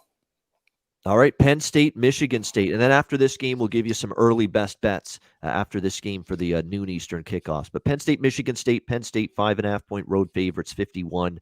Obviously, Michigan State, there's question marks about where's this team at after getting just annihilated by Ohio State last week, ending their playoff chances. They can still play for a New Year's Six bowl game. If they win, they're probably still in a New Year's Six game. But I do have questions. But the problem is now the line's gotten carried away. I mean, I understand taking Penn State when they were a slight dog or a favorite of less than a field goal earlier this week. Now they're laying 5.5 here in this game. It's just too much of a move now toward Penn State to back them. But I get it, the spot. Penn State's defense is still playing good. They shut down Rutgers last week. They do have the better defense for sure. Michigan State's defense has been roughed up lately, but now it's 5.5, and I wouldn't lay them with Penn State at the number now. What do you think, Big Ragoo? Yeah, I think this is a tough spot for Michigan State. We'll see how they regroup. There is a lot to play for, and let's see how we get the troops rallied. And this is not a spot that I really particularly like. Penn State on the road, and but I worry about the hangover. So I probably won't get to the window here. But if I had to lean, I would just lean Michigan State. Maybe a first half look for Michigan State. All right, boss. Up, you're muted. I think Michigan State right here. Pregame, they're gonna have their eye on the Ohio State Michigan game because if Michigan looks convincing in there, then they know that they got a chance and they're gonna have a game on their hand right here, and they may perform a little better knowing going that. But if Ohio State's beating up on Michigan, they probably just playing for a better bowl game. So that's gonna have a lot to do with it, believe it or not. I'm pretty sure one of these televised things, they're going to show these young guys somewhere watching that game because it's going to be important. So this is an important game for them regardless, though.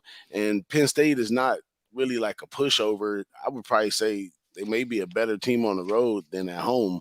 And they're going to have to come out here and play well. They got to drop the hangover and all that. But they should be really upset and fired up to play this game. And I think they're going to be taking a peek at that Ohio State-Michigan game. So I'll wait a little while before I bet that one. But I'm looking for a spot where I feel comfortable jumping on with Michigan State. All right, best bets for the early games. Lots to choose from in these noon Eastern games. Let me just see. What am I going to end up going with here for the early start times? Let me just double check here. I'm going to roll with, for the early best bet, I'm going to take it's tough decisions. There's a few that I like here. Let's do Georgia minus 21 first half against Georgia Tech. Georgia minus 21 first half. Actually, you know what? Split best bet. First half full game. Minus 21, minus 35. Georgia. They just crushed this sad Georgia Tech team, in my opinion. Big Ragoo, best bet for the early games. I'm jumping right into the fire, guys. Going to the big house. I'm taking Big Blue and Michigan plus the number. And boss, early best bet. Yeah, I'm going to go where I seen the number look the worst to me, and I think it's a spot maybe to beat the books, and that's taking Charlotte plus the 9 points. All right, Charlotte plus 9. Honorable mention FSU as well. That was close to best bet for me, plus 3 against Florida. All right, let's go to the next set of games. 4 p.m. Eastern, Wisconsin, Minnesota. The battle for Paul Bunyan's axe here. Wisconsin 7-point road favorites, 39 the total.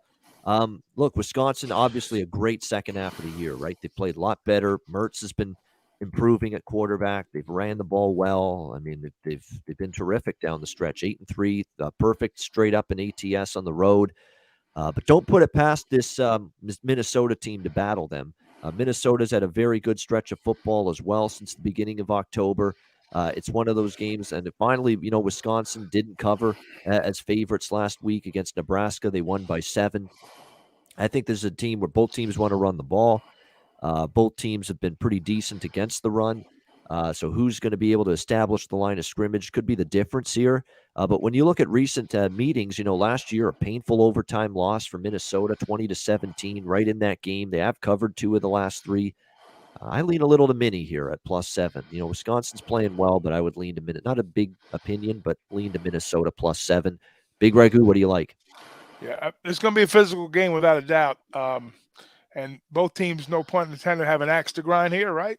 For a better bowl positioning, per se. But I got to lean Wisconsin here just for the fact that I think Minnesota's starting to get wore down a little bit. You know, they stretched out that run game, you know, with the injuries they've had, and they're going to try to focus on that. But I think the physicality of this game is going to lean Wisconsin's way, and it's a shorter number, and we don't know they put up a ton of points, but I think they'll grind them out. I think All right, boss. Whiskey covers. I like Minnesota in this one. I think this one, the game's gonna be played in the trenches, and you know, Minnesota, they got that big guy. He got a little injured last week. I'm not 100% certain that he's back well, but they've been relying on their defensive line. But I'd also like the under in this one. It's a short number, but it makes a lot of sense. Wisconsin hasn't really been, you know, lighting up the scoreboard like that, and Minnesota, they pack defense, so it's going to be a nice game to watch right here. And I lean under, and I lean Minnesota. Yeah, Kai Thomas, the fourth running back on the depth chart for Minnesota, because the top three running backs, Ibrahim, Potts, and Williams, are out for the season. Unbelievable attrition at that position. And yet here comes the next guy, next man up, Kai Thomas, and he's had a terrific running the ball. He's had 100 yards rushing or more 4 of the last 5 games. So great job by Minnesota. No quitting that team. No quitting that team, indeed, Big Ragoo. And pretty impressive stuff. All right. Arizona State. Arizona State 20-point home favorites, 53 the total. I'm on the dog here. Arizona, rivalry game. And any of the players that are on this team from last year's team where it flamed out for Kevin Sumlin last year, they got to remember 70-7. I mean, just an absolutely just embarrassing loss to Arizona State, the Territorial Cup, as they call it. I got to think Arizona wants to play well, play hard in this game. So does Arizona State. But here's the problem with Arizona State. They've been burning money. They haven't been winning by margin. They've got a lot of injuries and a lot of absences on both sides of the football. It's a banged-up football team right now. They just lost to Oregon State 24-10 last week, and it's definitely impacting their ability to perform. And they not only have to win this game, they got to win by 3 touchdowns. I don't trust them to do that here. And Arizona, all of a sudden, under the radar, they've been cashing tickets, you know, as bigger dogs. They've 4-1 ATS their last 5. I'm going to take the big number here with the Wildcats. What do you think, Big Ragoo? I like that look. I like the Arizona plus look. 4-1 ATS last 5. I mean, the thing is, in this series, like you said, they're licking their wounds, and it's fresh on their minds. A lot of these seniors, they want to go out and play out in this game. So this is it. Put everything on the line, leave it all on the field, take the number, plus the big number with Arizona. They get there. All right, big boss. You know, I was on the same thing last week. Arizona has been switching up some of the offensive, you know, style, I guess you could say, you know, and plays and all that stuff, personnel changes and everything. So I was on it last week, and it didn't work out too well. And we got an Arizona State team here that's really, really hungry to get a nice spot, because this guy's coaching seat might be heating up with the all-star coaching staff still heating up. But many people who've been around the sport for a long time says, like, NFL and the college, at some point it doesn't mix well. So I don't know about this game. I'm off of it. All right, looks like we have C-Mac with us again. C-Mac, Arizona State. You like anything? Yeah, I lean the points with Arizona. I'm not trusting this Arizona State kind of as the year goes on later and later. I think Arizona's improving a little bit. I know they got their ass waxed last week to Washington State, but I think 3 scores, 20 points might be just too much here. So I lean Arizona. And do you have an early best bet, C-Mac, for the noon games? What would it be? Yeah. Let me think about it 1 sec. All right, we'll get that from Connor in a second. All right, no problem. Tulsa, SMU. We've got SMU 6.5-point home favorites, 62.5 the total in this game. I like Tulsa a little bit here. I mean, SMU's got that look of a team that's kind of running on fumes here down the stretch. They've had a nice season overall, but hasn't been quite as good for them lately. Now, they are 5-0 straight up in ATS at home. That would be the one thing that does concern me. But, you know, they've lost 3 of their last 4 games. We'll see how they fare here against a Tulsa team that look a little resurgent lately. They battled Cincinnati down to the wire. They beat Tulane. They beat up Temple in their last game. Now, granted, not a great schedule, but in a game like this for Tulsa, They need a win for bowl eligibility. You'd expect a supreme effort from them. And still SMU, a shaky defense, laying points. So I like Tulsa here, plus the points. Big Ragoo, Tulsa, SMU. You like Tulsa plus the points. So I was thinking the same thing. SMU's season kind of went sideways a little bit, but they're still capable. Tulsa's not a bad team for covering the numbers. I think Tulsa kind of not keep it close, but I think they'll stay within the number. Just a lean, but I'm not gonna get to the window with it. All right, C-Mac. Yeah, I don't know if I get to the window either here, but all year I haven't laid anything with SMU, and I'm not going to start now. So, yeah, it's Tulsa pass for me. All right, next up we've got UL Monroe and Louisiana. Louisiana 21.5-point home favorites, 55 the total in this game. You know, Monroe, they had those shocking upset performances earlier in the season, but they kind of look like a team that is running out of gas as well. I mean, you have to always look for these teams that are weaker, that are running out of steam, and they've been pounded the last 3 Sun Belt games: App State, Texas State, Arkansas. Well, not pounded, but they've lost all 3, failed to cover all 3. For Louisiana, though, we talk about it with them. You know, the motivation and the incentive for them going to be in question a little bit. This is that other team where you look at them, they're going to be in the Sun Belt Championship. They don't have to go out there and win this game by a significant margin, and I'm not sure they've got that focus to do so. So I guess if I had to, I'd lean Monroe, but not enough to bet it. So it's a pass. Big Ragoo. Yeah, last year they got routed 70-20.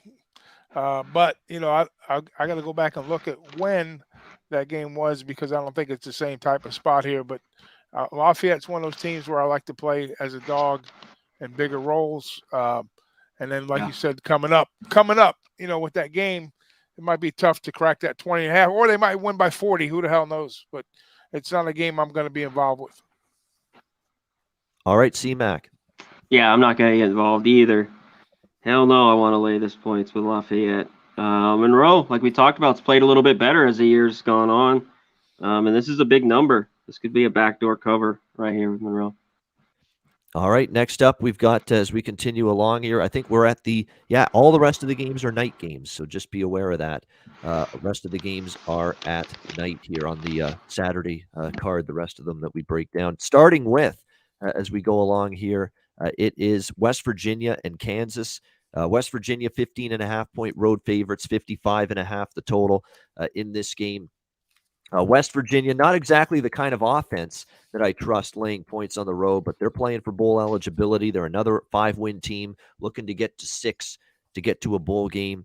Kansas, though, all of a sudden, I thought there'd be a hangover from Kansas after the Texas win where they stunned the Longhorns, but they nearly did it against TCU and fell just short, 31-28. So all of a sudden, this team, you know, really playing with some their offense has all of a sudden gotten things going with Jalen Daniels at quarterbacks, giving them a shot in the arm. They've been able to run the football better, and they've actually been able to make plays down the field in the passing game too in the last couple games. So it means a lot for West Virginia this game, but they only need to win. They don't necessarily have to win by more than 2 touchdowns. I've got to give Kansas credit. Maybe they want to finish the season strong. They look like they are, and they look like they're improving, believe it or not. So tough game, but maybe lean to the home dog just a little bit. What do you think here, Big Ragoo? Yeah, I would lean Kansas. Travel spot for West Virginia, you know, finishing up the season. Kansas playing up a little bit. You know, West Virginia probably looking well, they're looking bowl eligible here in this spot too, but maybe they get the win but not the cover. So I would have to lean Kansas and West Virginia with the win, obviously. All right, Conor Mac. Yeah, I can't get to the window. Kansas has played better, but I'm not going to back them. And yeah, I'm not going to lay 15.5 on the road with this West Virginia team. Just no way, no how. Pass. All right, boss. We got West Virginia, Kansas. That's a pass for me all the way. Am I on mute? Right. No, yeah, that's a pass for me all the way right there. All right, Texas A&M, LSU. We've got A&M 6.5-point road favorites, 46.5 the total. We'll get your guys' opinion in a sec about this, but my thought is they play hard for Coach O here, LSU. It's his final regular season game. It's his final home game. You know, I say what you will about it's been disappointing since the championship year with Burrow a couple years ago, but the players really do like the guy. I'm sure of it. based on everything I've seen there. I could see them giving a hell of an effort. For A&M, you get a better bowl game if you win this game, but Calzada and that offense is inconsistent. It's erratic. LSU showed up against Alabama, and then they were kind of flat last week against Monroe. I think this is a spot, though, if you get them showing up and they're up for this game, I think they can compete and cover this number. So at the almost home underdog full touchdown here, a home underdog price, I'm looking at LSU here in this game. What do you think here, Big Ragoo? I think if you wait, you might get that 7. And like you said, they could have quit early on, with the early announcement of Ogeron leaving. And they kind of hung around in some games and made me a little bit of money this season. So you know what? I'm going to back them again here. I'm going to jump in. And get me some crawdads and crack me open. It's Death Valley. It's going to be deadly for that team tonight. So I'm putting an upset alert on A&M. Look out. Not only that, but night game too, and night game in Death Valley, Baton Rouge. So that's usually tougher. Rouge. Yeah, it's usually a tougher environment than say LSU when they're at home during the day. No question. Conor Mac, A&M LSU. Yeah, I'm with you guys. I like LSU here. I think this is a tight game. I also lean under a bit in this one. It is pretty low here at 46.5, but I think points are a premium in this one. And Boss. Hey, you guys hit on this. I've been talking smack all year, but this LSU team, they've been stepping up to play for Ogeron a little bit. So they're at home today. It's in the crazy bayou. I don't want to have nothing to do with it. I'm going to watch it, though. All right, we got Florida Atlantic hosting Middle Tennessee State. Florida Atlantic 3.5-point home favorites, 49.5 being the total in this one. In this game here between these two, you see what is at stake. Bowl eligibility for both teams, 5 and 6, both of them. So huge game. One team's going bowling. I got to believe that team's Florida Atlantic. Now, I know Florida Atlantic's had a rough 3-game stretch here, but they played Marshall and Western Kentucky in 2 of those games, and both of those teams playing for the East Division title. And you look at Middle Tennessee, they beat Southern Miss, they beat UConn, they beat FIU, who's a disaster and a dumpster fire right now and a shit show, a tire fire. Those have been the wins for Middle Tennessee. And don't forget, the Blue Raiders are still down to a third-string quarterback because the top 2 one transferred out and the other, Cunningham, is injured. So keep that in mind. I think Florida Atlantic is after step down in class for them after some of the tough teams they've played. I think the Owls, the Florida Atlantic Owls get it done here, -3.5. Conor Mac, what do you like? I'm with you. I'm not going to bet this game, but I think FAU is a little bit better. Just if you want to lay the 3.5 here with them. All right, Big Ragoo. FAU's riding a little 3-game losing streak, but I think this is a good spot for them coming back home, final game of the season. And I think Willie Taggart, I was laughing because somebody was saying Willie Taggart's going up to Gainesville to coach the Gators. I says, no effing way. So he'll be home next year in Boca Raton, and they'll walk away with the win today. Lay the short number. All right, Boss. Hey, I'm going to agree with the panel, man. FAU, let's go. All right, FAU all around here. All right, next up we got Pitt and Syracuse. Pitt, 12.5-point road favorites, 57.5 the total. I think if you're betting Pitt and you're laying the points here, you're about to get Narduzzi'd. And what I mean by that is his teams never show up after a big win in a big spot. That was a big win against Virginia last week. They clinched the division. They're in the ACC championship game. I don't think they have that same. We've seen this many a time under this head coach. And this is a good Pitt team. Kenny Pickett, great year, terrific. That offense is outstanding. Addison is an incredible receiver for them. But we've seen this repeatedly from Pitt. A big win, and they just go through the motions, and they barely get out of there alive the next game with a win. And I could see that here. For Syracuse, this game is everything to them. They need a win for bowl eligibility. It's their home finale at the Carrier Dome. The one concern is they look like they've run out of gas. They got crushed by Louisville and NC State in the last 2 games. But I think back home, they've got one last step-up effort in them against maybe a disinterested, uninspired Pitt team with the ACC championship game on deck next week. So give me the Cuse. Give me the Orange Crush here. Home underdogs, double digits. What do you think here, Conor Mac?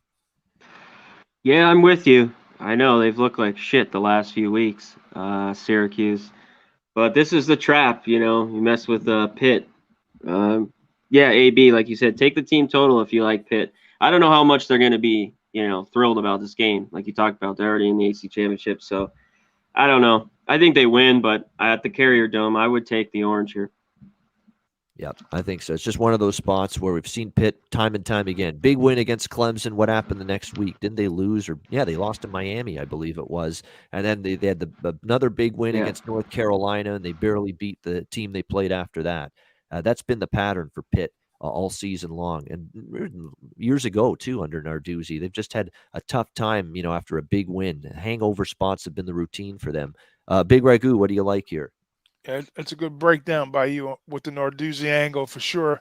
I mean, but the numbers show that Pitt has been money on the road, 4-0 ATS. But we're talking the end of the season. We're talking about getting ready for a championship game. So a lot of contributing factors are going to change that dynamic here. And Cuse, they have let me down a little bit of late. I like the way Schrader was playing early on when he stepped in. So we'll see if they get the fire back. It's definitely a Cuse spotter pass. All right, boss. Yeah, I talked about many teams checking out at home, and the Syracuse team, I don't think it's a team that's going to check out. They started off, with their feet on the ground and looked good a little early, and then they got caught up, and they are where they are, 5-6 now, but they're 8-3 ATS, so they've been in the game in a lot of spots right here. So no need to go play the PS5. We got one more football game to play. I think this game probably comes down to a field goal or something like that. I definitely think Pitt gets the win though, but just not by margin. All right, Kentucky, Louisville. We've got Louisville, 3-point home favorites, 58 the total. Lean Kentucky, lean over here. But the problem with Kentucky is they've kind of trended backward a little bit, lost to Tennessee, lost to Mississippi State, lost to Georgia. And Louisville's playing some better football the last couple weeks. But before we go too nuts about it, Syracuse and Duke. I mean, so now you got to play an SEC team. I understand people liking Louisville at the open, but now you can get a field goal. It kind of feels like a field goal game either way. The road team's dominated. Kentucky's 5-1 ATS, the last 6 trips to Louisville in this rivalry game. So I lean Kentucky, the SEC team, now at +3 and lean over in this game as well. Will Levis has kind of regressed down the stretch, but now playing a Louisville defense that still can give up some yards at times. I think he'll have a better game here. And I think also Cunningham and the Louisville offense will score enough here maybe to push it over. Conor Mac, Kentucky, Louisville. Yeah, I'm with you. I lean Kentucky here. I know Louisville's played good, but 41-3, 62-22, just like you said, against those two bad teams. I think a little bit too much love here for Louisville.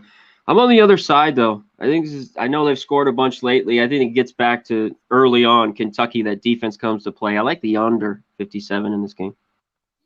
All right, Big Ragoo. I like the under also, Connor. I think going to see more of a ground control type of game, even with the Louisville quarterback. A little more dynamic, but I think they get back down to basics. Both teams are going to be tough against the run here, so I smash an under in this spot. All right, boss. I mean, many don't even look at it, and I didn't notice it till last week, but Louisville's been playing to the under. They're 4-7 to the under, except for last week they ended up going way over. But this Kentucky team, who we feel has defense, is 7-4 to the under.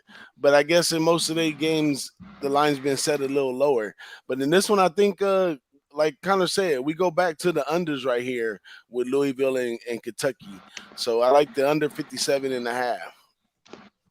All right, next up as we continue along here on this Saturday college football kickoff show, thanks to everybody for joining us. Hit that like button. Make sure you do that.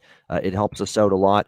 We got the Battle of Bedlam, Oklahoma State. Oklahoma State 4.5-point home favorites, 49.5 the total. I think this is one of those that are putting the piece of cheese down, and they hope you're the mouse that goes for it and bets Oklahoma here as an underdog. Give me the better team, the better defense right now, and that's Oklahoma State. Look, Caleb Williams has regressed a little bit the last few weeks, and good defenses have shut him down. Remember how he played against Baylor a couple weeks ago, and he struggled for Oklahoma in that game. And now he's going up against a terrific Oklahoma State defense. I know Oklahoma State's been having their major problems with Oklahoma in recent years, but I think they're favored here for a reason.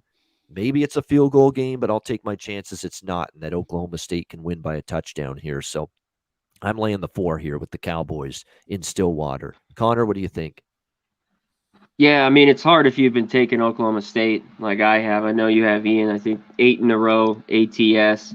It's just in this series, now they're the favorite here laying 4. I think the last time, what was it, 2014, we talked about on Monday, the Vanos. So it's not many times, Gundy and Oklahoma State's been the favorite, but they have the better defense and they have the better all-around team here. The total's a little low, but I still lean under in this game. And I don't know. So for some reason, I think it's a field goal game. And with these 4 points, I can't take Oklahoma, though. I'm going to pass the side. I lean under. Shit, I'm talking in circles. All right, Big Ragoo.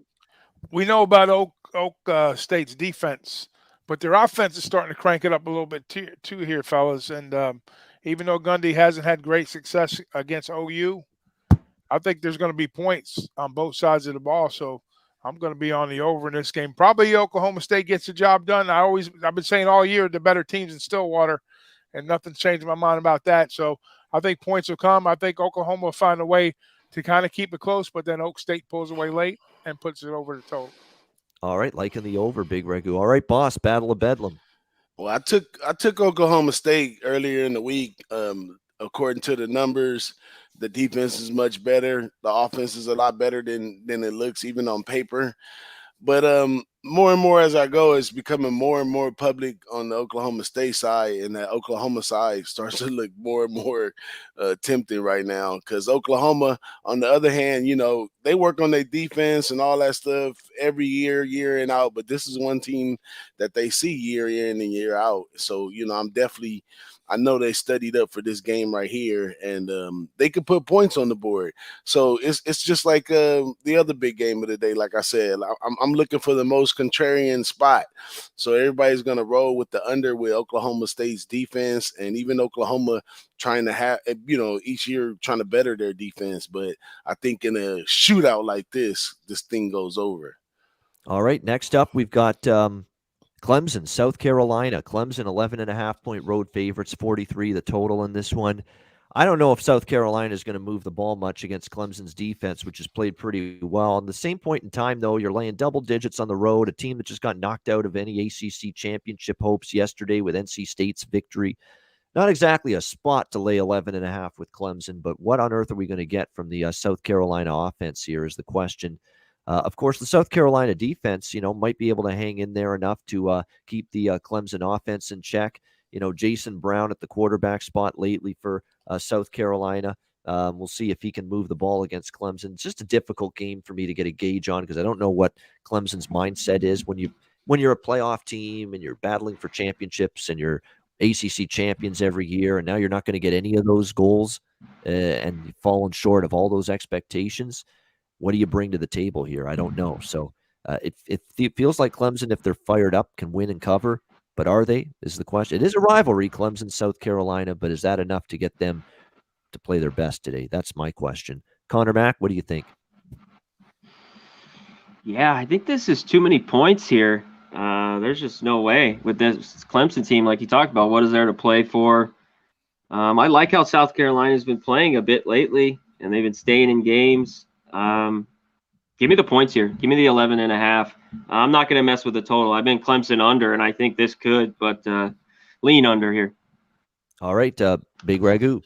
I think this is a correlation game. If you like the under, you got to like South Carolina. Their defense is, up to the task, and so isn't Clemson's. Obviously, that's all they've been staying in games all year long on the counter defense. More recently, they have been scoring points. But South Carolina is an able team at home. They're 5-1 straight up, 4-2 their number. So give me the home team plus the points. All right, boss. I'm agreeing with everybody else and taking those points. It just seems like too much. But we know the boogie's been playing with the number with Clemson all year. So it might be a spot they know something we don't know. But what I see on the field, I'm impressed by South Carolina's defense. I think they pack nothing but defense. They're at home. And guess what? Clemson struggles on offense. So now, even though they've been getting by these last few games, they got to face their fear. They got to face a good defense coming at them. And if this defense is everything that's made of, and this offense is the offense it was 5 games ago, then this Clemson team is going to crumble. I mean, if you want to start sticking out upset alerts, stick an upset alert on this one. Take a little sprinkle on the money line, South Carolina. All right, we got Tulane and Memphis. Memphis 6-point home favorites, 58 the total. I lean over. I haven't bet Memphis very often this year, but I keep looking at the stats, and I see 18th pass offense in the country, Memphis, and the 113th pass defense in the country, Tulane. That could be a rough matchup for Tulane. Now, Tulane had been really struggling and reeling and not playing good football, but they finally got a win 45-14 against South Florida, but that's a bad South Florida team. Memphis, their home finale, looking to get bowl eligible. They obviously had a rough game against Houston last week, and they lost a heartbreaker to East Carolina in overtime before that, but I think this is their spot here. Home finale, trying to get to a bowl game.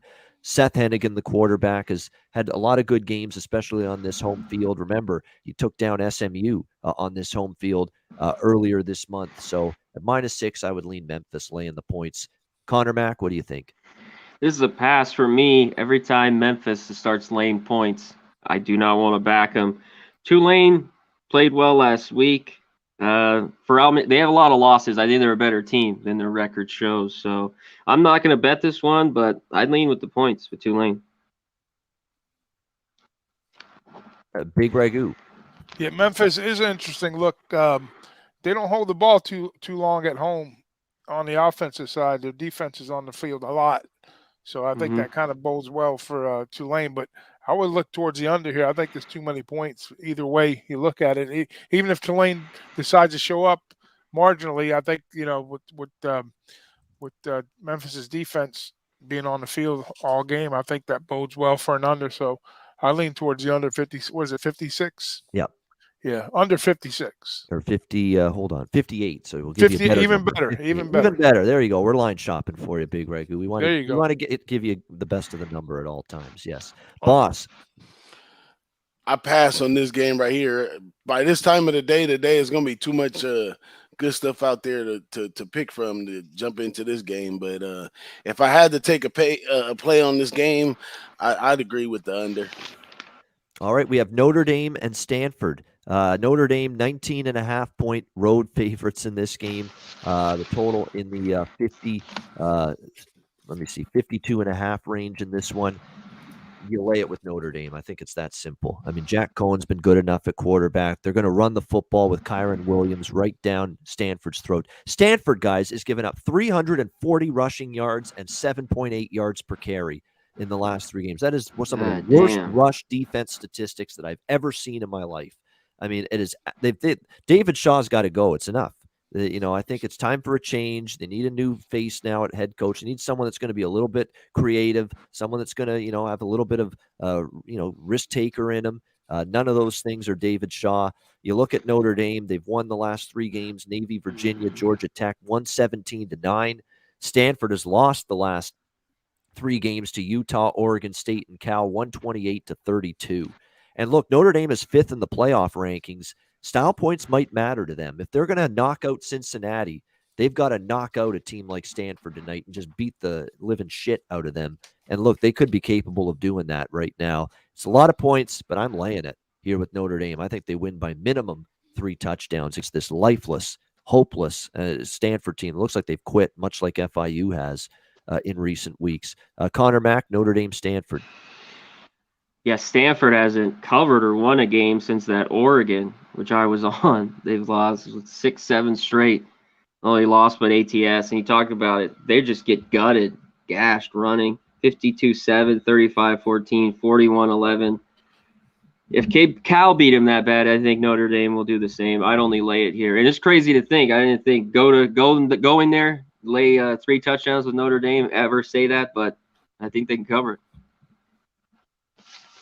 All right, Big Ragoo. Hey, DJ, who's Notre Dame's biggest fan today? Cincinnati, right? And I said since Notre Dame wants to beat people up, and they continue that trend today, knock the shit out of Stanford, send David, whatever the hell his name is, packing. They're done. The Fighting Irish, the word fight is coming into play today. They're going to fight and knock the shit out of Stanford. All right, boss, you got to believe Notre Dame is going to roll here. Hey, I've been wrong week in, week out. I guess it's kind of rough when it's your own team. You know, it means a lot to me. But as far as I know of this series right here playing Stanford, you know, Stanford is little Notre Dame. You know, they're not quite as Catholic as us, but they try to carry themselves disciplined and do some of the things that we do. So this is little brother right here. I don't expect Notre Dame to bring it to little brother like that. I really don't. But this defense that we got, oh, they stingy, man. These guys, you know, when you start getting those defensive teams that come together to a point where they feel like, oh, no, we don't want a touchdown to go on the board, and they stick by that for 4 quarters, it's kind of difficult. It gives the lane wide open for Notre Dame to cover. So I definitely lean Notre Dame to cover in this one today, but I don't know. I think I'll get to the window, but I really like the under in this one. I think we continue to play stingy against Stanford. I think Brian Shaw, he's played Kelly before. He knows to walk into this game and take it slow, run for run, and try to eat up some of that clock to have any opportunity to beat this Notre Dame team. Next up, as we continue along, just 3 games left. We've got Nevada and Colorado State. Nevada 3.5-point road favorites, 57.5 the total. There's no way I'm taking Colorado State. Things have fallen apart for Dazio's team in recent weeks. Defense has been shredded. Centeo, the quarterback, is mediocre at best. I think Nevada, it looks cheap for Nevada here. I know Nevada now with the loss last week, they're not in the Mountain West Championship game. And that was a big expectation for them coming into the year, but I still don't want any part of Colorado State. It looks like Nevada the line looks very reasonable for them. So I would only look to Nevada here, minus 3.5. Conor Mac? Yeah, when I saw this line, I thought it was a little bit cheap as well. And the way Colorado State's defense is lately, I like the over here a little bit. I think this can get up and over the total. Colorado State hasn't stopped anyone. We know UNR is not the greatest defense, so I lean over. All right, I lean over as well. Yeah, Big Ragoo, what do you like? So the Colorado went on vacation to Hawaii last week, right? And I'm going to use my boy DJ's method. They checked out at the hotel in Hawaii, and they're checking out at the stadium back home. Goodbye, Colorado State. It looks too cheap, though. And sometimes when things look that way, they usually are. But I think this spot I'm not going to say a safe bet, but I would definitely have to lean hard to the Wolfpack. Yeah, exactly. Carson Strong and that passing offense should be able to have some success here. Boss, what do you like? Well, definitely this will be Carson Strong. Let's say, what was this? Be a small interview to go into the pros in his last game right here. So I'm sure he want to impress the scouts a little bit on this last game right here. You know, before any kind of bowl game or anything right here. So I think he could do it. But this Colorado State team, even last year in their bad season, they still pack a good pass rush, so they're going to give him a run for his money. But I still like Nevada. I mean, Jay, he got a hold of these guys. They're going to bounce back. They took a tough loss, but I think they do all right against this Colorado State team where plenty of the players, like I said, that goes back to him saying, like, you at home, you know, if Colorado State is down by more than 7 points after halftime, go back in on some more on Nevada because they're going to be then giving up. So a lot of these guys on Colorado State, they already got their exit strategy going to what they're going to do after they leave this guy over here. Duzio is a nasty taste in the mouth of a lot of people right now. So, you know, a win from Colorado State probably would help his career as a coach, but I don't think he could do it against a Nevada team who I really thought was going to make it to the Mountain West Championship. So I think they finished nicely and send Carson Strong on the up note, and I think the number is just a little too short. Should have been like 7 or 10. So I think I jump on Nevada big time right here, and I also like the under. All right, Nevada in the under. All right, we got 2 West Coast games to wrap things up. BYU, USC. BYU 7-point road favorite, 64.5 the total. You talk about another team. These teams that have just looked like they've packed it in, they're tough to back right now late in the season, and USC looks like another one of those teams. You know, they actually could still get bowl eligible because they play a makeup game against Cal next week, but they'd have to win that game and this one, and I don't see them winning this one. And USC is now 1-4 straight up, 0-5 against the spread. Their last 5 games, the only victory was a narrow home win by 7 against Arizona. So this has not been an impressive run for USC in recent games.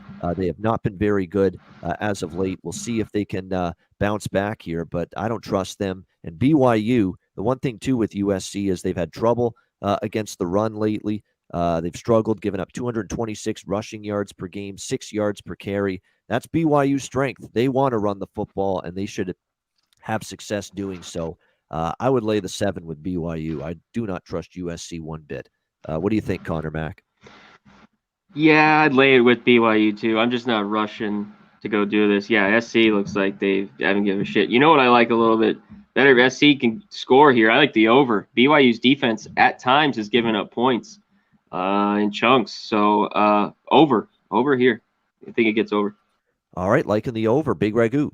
Yeah, I lean towards the over too, Connor. I got like about a 4-point value towards the over. Yeah. But at the same time, BYU on the road, they haven't been good against the number. They've been good at winning games, but not covering. And USC has been a shit show at home, like 1-5 ATS. So I would lean over. That's my only play in that one. All right, boss. Hey, BYU, they've been on a campaign all year to fall in one of these conferences somewhere. Only losses to Baylor and Boise State. So here they got to come get this win in the Pac-12 and make it look nice over there. Even though they probably won't go to the Pac-12, but I think Pac-12 might be a good home for BYU when I think about it. But this USC team, hey, they sitting at home. Everybody's, they had a little faith in the interim coach for a little while, but he didn't took them on some bad trips. And after getting whomped on by the Bruins like that, I'm pretty sure they just want to go hide their faces. You'll see these guys in the local dispensaries here probably a little bit right after the fourth quarter. All right, there. Right after the fourth quarter. Right after the game ends, just a little smoke it up. Light it up. Yeah. It's right down the street. They'll be right down the street. University of South Central. Don't forget that. They'll be right down the street to go back to doing what they do. How about the other team as we wrap up with Cal and UCLA? UCLA 6.5-point home favorites, 58.5 the total in this game. So Cal has won 3 of their last 4 games. The one loss was to Arizona, and it was a bad loss. But they had COVID issues going into that game. They were shorthanded because of it in that Arizona loss. But now, of course, they're fine. Everybody's available. And they've played better. They beat the hell out of Stanford. They've won 3 of the last 4. They almost beat Oregon on the road during that stretch as well. Look, Chase Garbers has been better. Not as much garbage lately. And the ground game's gotten it going. The defense has been solid. And here's UCLA in an ultimate potential flat spot letdown hangover after the big win against USC last week. Could be tougher for them to muster that same intensity. And, the defense for UCLA is still a little bit shaky. Cal's got better defensive numbers in the last few games than UCLA. They're 4-1 ATS on the road this season. And we talked about Oregon State's numbers as road underdogs. California have even better numbers as road underdogs. 12-1 ATS the last 13 games as road underdogs. And I've been backing Cal a lot in this point spread role, especially this season. Oregon, TCU. I can name a bunch of games where I've taken Cal on the road, getting points, and they've been money in the bank. I'm on Cal here. And Cal needs to win here and win next week against USC in that rescheduled game to get to bowl eligibility. So these are important games for Cal. UCLA, a little bit after the big win last week, could be difficult to muster up that same effort again. I think Cal's a live road dog here in this one against UCLA. Connor, what do you think, Cal, UCLA? I think they are too. I'm just going to sit and wait because I don't know if this goes to 7, but I'd like to have a 7. So I'm just going to wait all day if it gets there. And I think there's points. I know Cal can play lower scoring, but they can play high scoring as well. And that's what UCLA wants to do. So I think this one gets over 58. All right, Big Ragoo.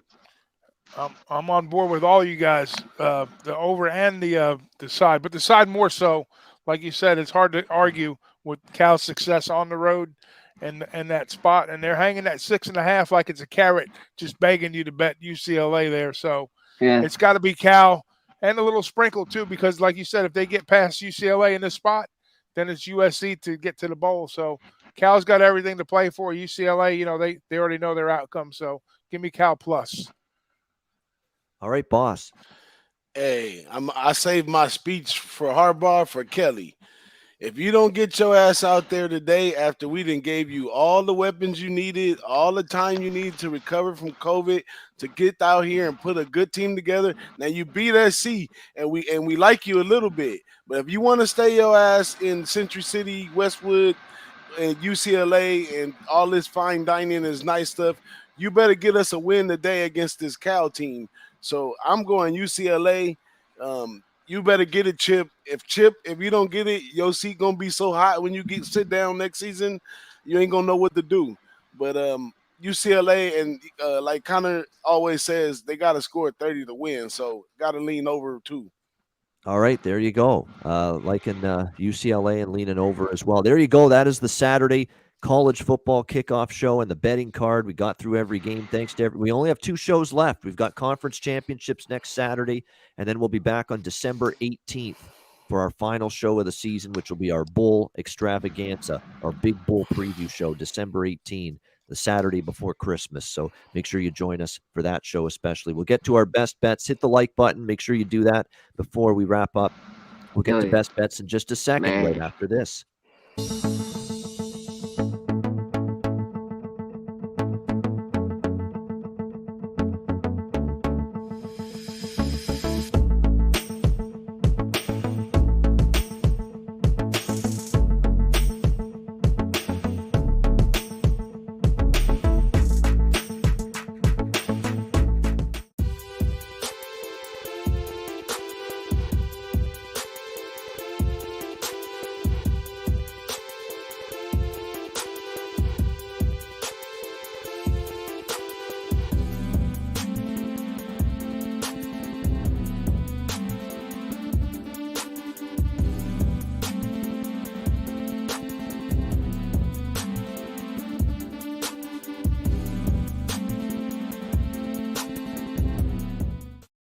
Southtown 101, when you're in San Antonio, Texas, stop in.